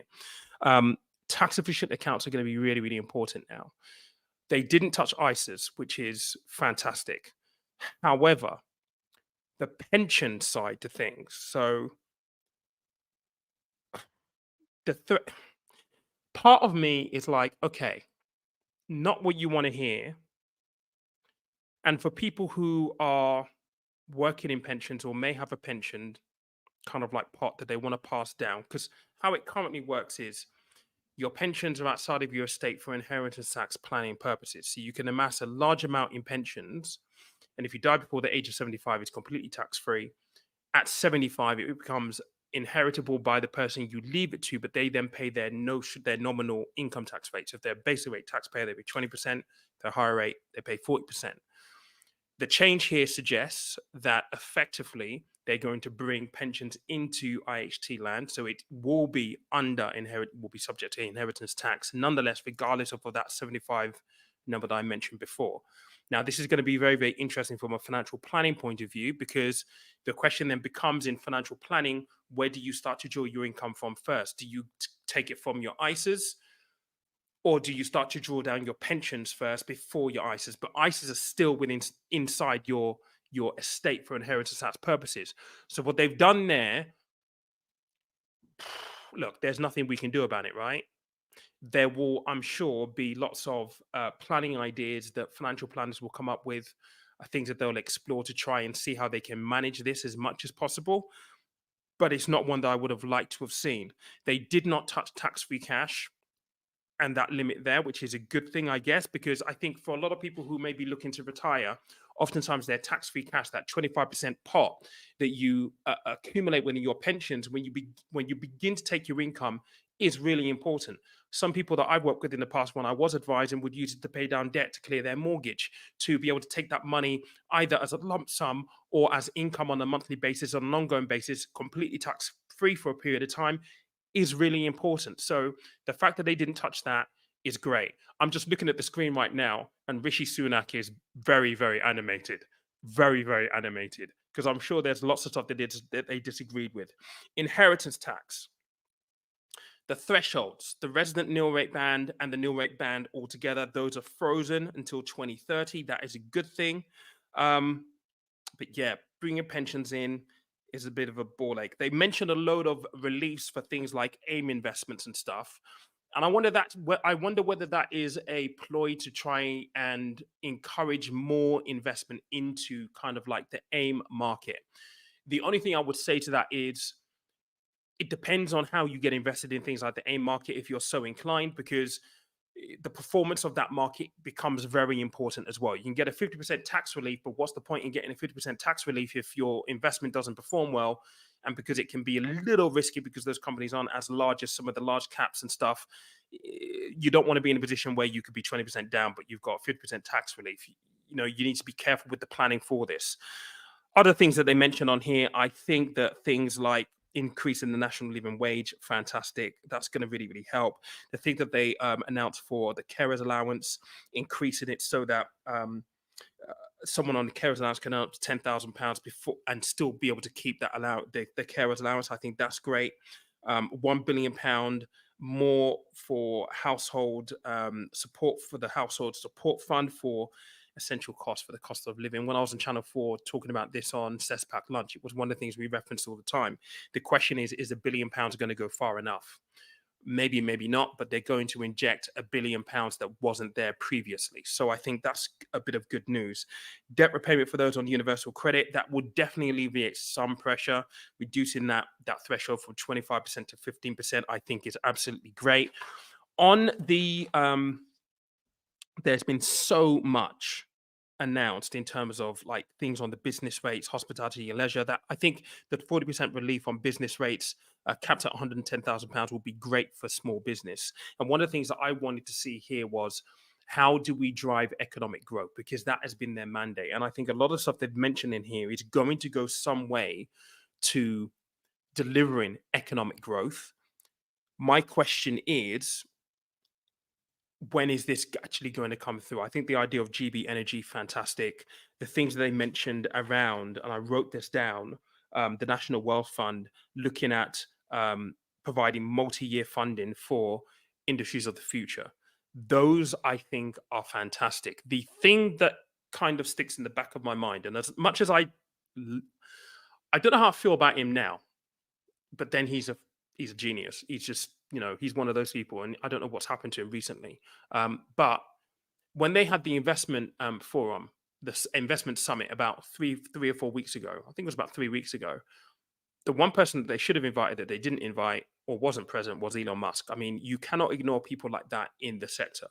And so his input, especially when you start talking about, you want to make, £2 billion automotive investment for EVs and manufacturing EVs, you cannot leave someone like Elon out of that conversation. You just can't. I know companies like BYD, who is a Chinese company, they are making huge strides getting into that market share of the EV sector, but you cannot start talking about future investments and trying to have our country be a leader in that front without engaging someone. Oh my God, Rishi's really animated. really, really animated. You can't have those kind of conversations whilst you ignore Elon Musk. I mean, I know that he's been very active on Twitter and it hasn't gone down well with Kia, but you need to find a way to you need to patch up that relationship. You know, he has a lot of power, that guy. And whilst you should never expect that a government is beholden to a private individual, the thing that this guy is doing is just absolutely nuts. All you need to do is watch the SpaceX videos from like a month ago, catching a rocket. I mean, it's mad. So I think some of those things were good. I need to provide more. I need to have a bit more of a thought around this and maybe provide a little bit more of a detailed reaction to this as well. And that's going to take a little bit of time. So maybe by the end of this week, the 22.6 billion pound day-to-day increase to the health budget for the NHS, I think that's going to go a long way. Is it going to be large enough an amount to be able to fix the problem and start to future-proof the NHS? I think time is going to tell with that. But I think overall, there's been some really positive stuff. I want to hear what Rishi's saying. If you want to stick around, please do stick around. But Rishi's very, very animated right now. So let's, I just want to bring him back up just so we can kind of see what he's saying. Straight with the British people. Oh, come on. Come on. I can see you even when you're hiding behind another colleague. No. Yelling across the chamber is not on. The public and our constituents are watching. I know emotions are high and I expect some noise, but have the confidence to shout closer and I will definitely call you out. Leader of the Opposition. A few weeks ago, the Prime Minister said the budget would balance the books. But this budget does no such thing and reveals that they haven't been straight with the British people, because today the Chancellor has launched an enormous borrowing spree, saddling our children and grandchildren with billions upon billions pounds more debt, pushing up interest rates, leaving... Okay, look, so that's one thing that I haven't yet spoken about. And this is what Rishi's basically touching on right here. All of this stuff that has been announced in terms of, you know, we're going to grow the economy. A lot of this money is going to be borrowed. And what that essentially means, and I was reading a piece on this. Let me just get a light on 1 second. I'm really dark.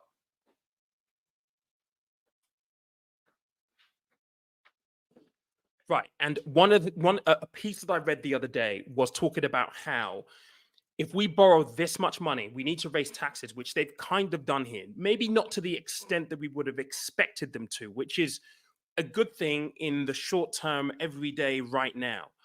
But borrowing more money effectively is going to increase the cost.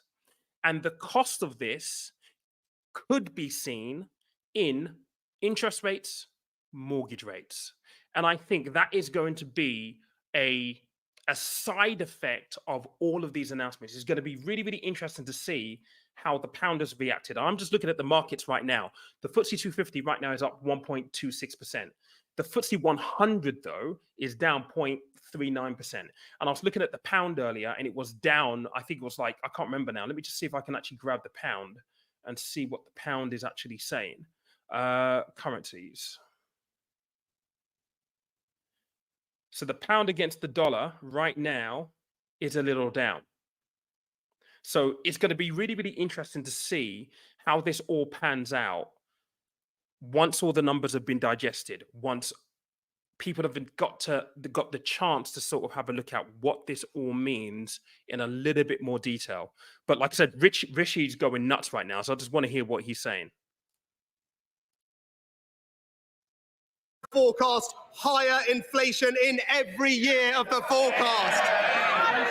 And her decision to let borrowing rip make a total nonsense of her claims on the state of the public finances.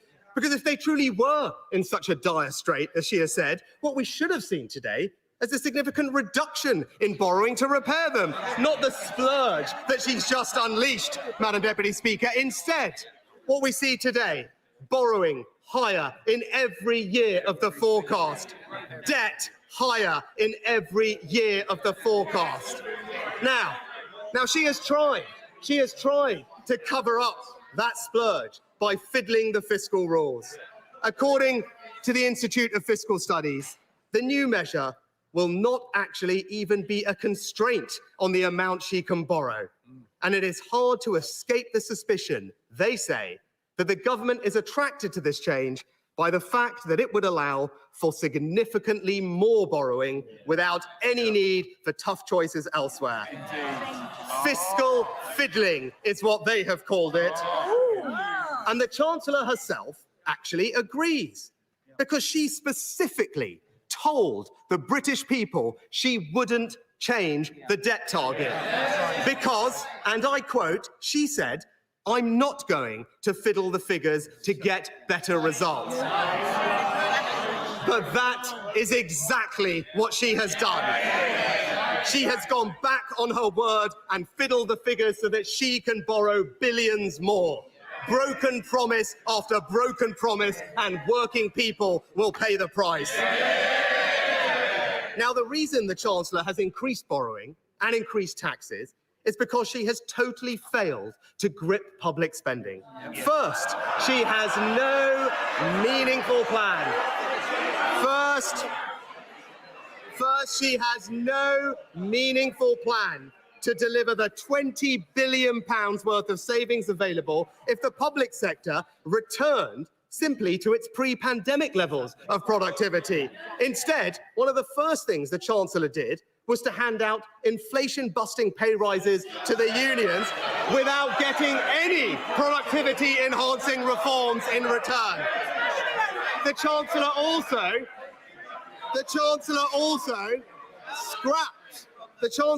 scrapped her predecessor's plan to get the civil service back to its pre-pandemic numbers. She doesn't seem to think that the civil service can be reduced by a single person. And the Chancellor has no plan to control welfare spending.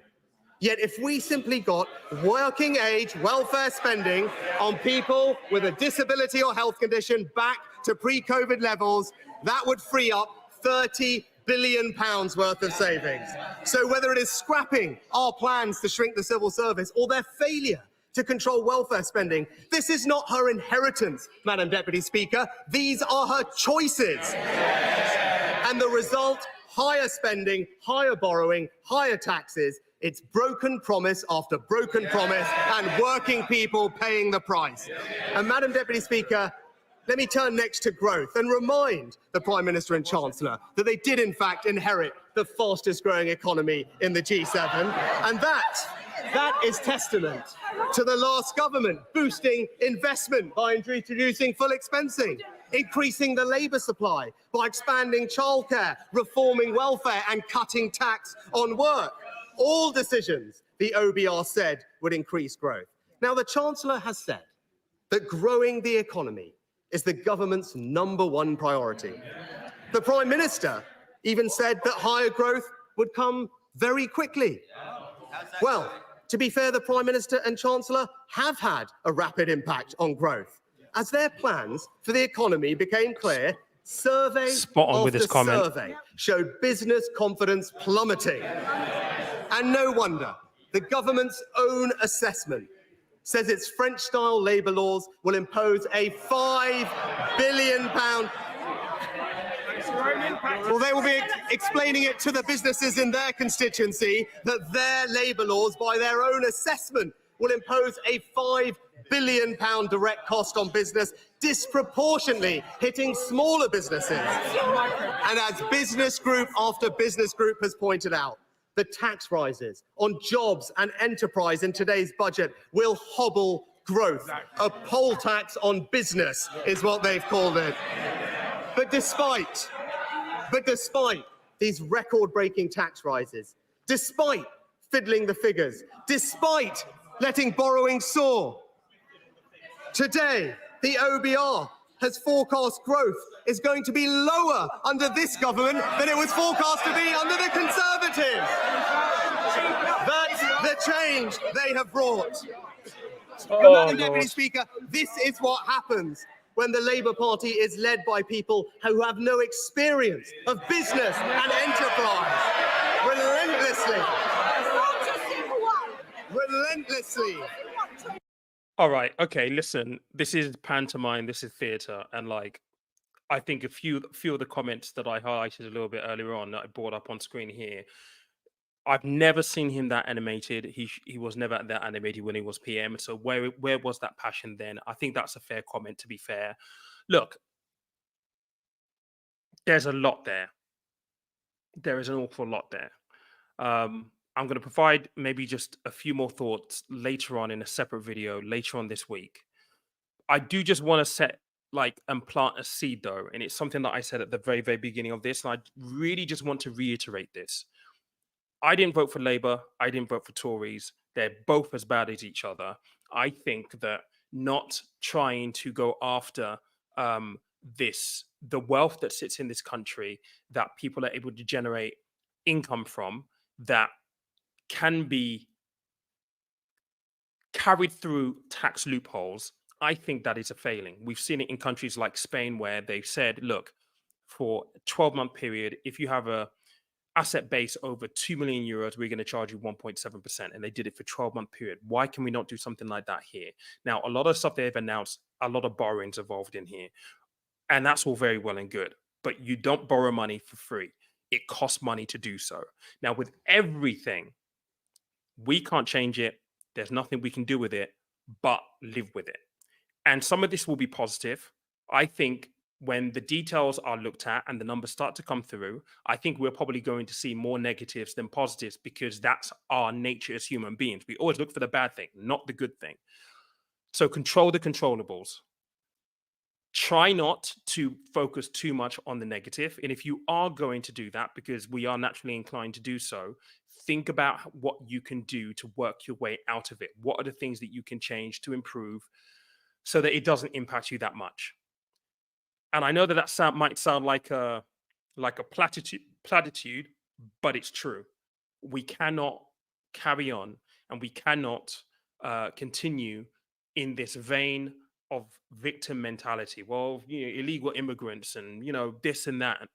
Control what you can control. Unless you want to go down to Calais and stop people getting on the boats, don't complain about it. Just lobby your MP for sure. That's something you can do within your controllables. Lobby your MP. But I see too much negativity about all of these external factors. What are you going to do within the realms of your control? Because a lot of the stuff you complain about are not things that you can control. It's pointless. It's futile. And this is what I want to leave this stream with. Please try and focus on, right, what lessons do I learn now?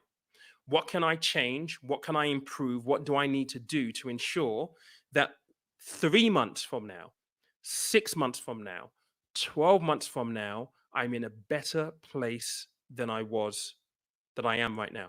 That's the most important thing. That's how you see progression. And that's really what I want to leave everyone with. I want to say thank you for so many people being on here. At some point, we're over 500 or so. There's still 400 of you on here right now. I appreciate your engagement. I appreciate your time. So this has been a little bit of a long one. And thank you so much for all of the chat in the comment section, because it's phenomenal. I mean, just the conversations going on between the two of you. I see Venture Capital here, Carlos. I've got Emma here. Thank you so much for all of the engagement. Really, I do appreciate it. And whatever it is that you do for the rest of your afternoon, please enjoy it. Don't get too stressed out about this, but do try and take a moment to control your controllables and figure out what those specific things are, so that you can really make some progress regardless of all this outside noise, because this is outside noise, So please focus on that. But thank you so much, guys. And if you haven't already smashed the like button, let me just refresh my feed right here. There are still about 387 or so people on here at the minute. And I think our likes are around about 240. If we can get to 300, we need 60 likes. And I know it only takes a second, and it might sound stupid and why are you asking for this, Pete? It just means that after this stream has ended, the YouTube algorithm will push this to people who may be looking for details of the budget, because they know from an indication that you liked the stream that it was useful and you found it useful. But thank you so much, guys. Have a good evening, whatever it is that you do. And I will speak to you in the next couple of days on this topic and other things as well. Cheers. Thanks.